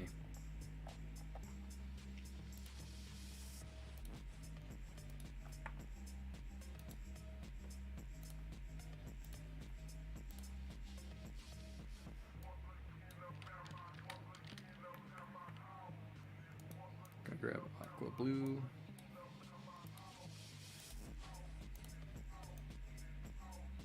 Or not aqua blue, but like aqua green.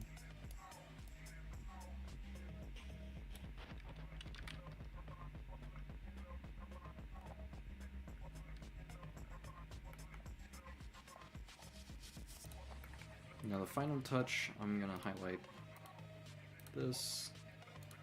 Let's get a dark yellow.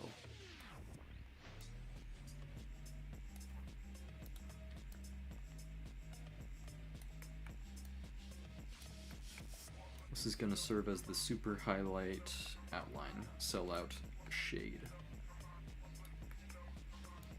Sellout is such a weird name for like a pixel art technique, especially when using outlines. That just sounds weird.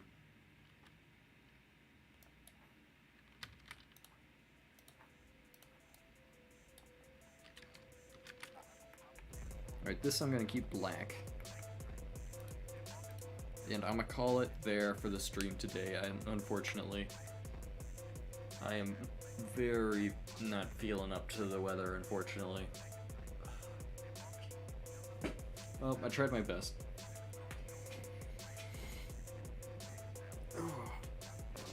Alrighty, that's a solid, what is it? 3 swords done today. I'll upload these on Pixel Art later on today, but for now, this is how it ends for the stream. I'll be back either tomorrow or sometime early next week. So like yeah, I'll definitely go much less hard on myself next time around, because I wanna create more swords in one stream, so that way I'm able to finish by the end of the month. So I might make just some more low-key swords that are less crazy like this. Anyways, that's gonna be it for today from me. Thank you for watching, Benoli. I'll see you in the next stream. Bye bye.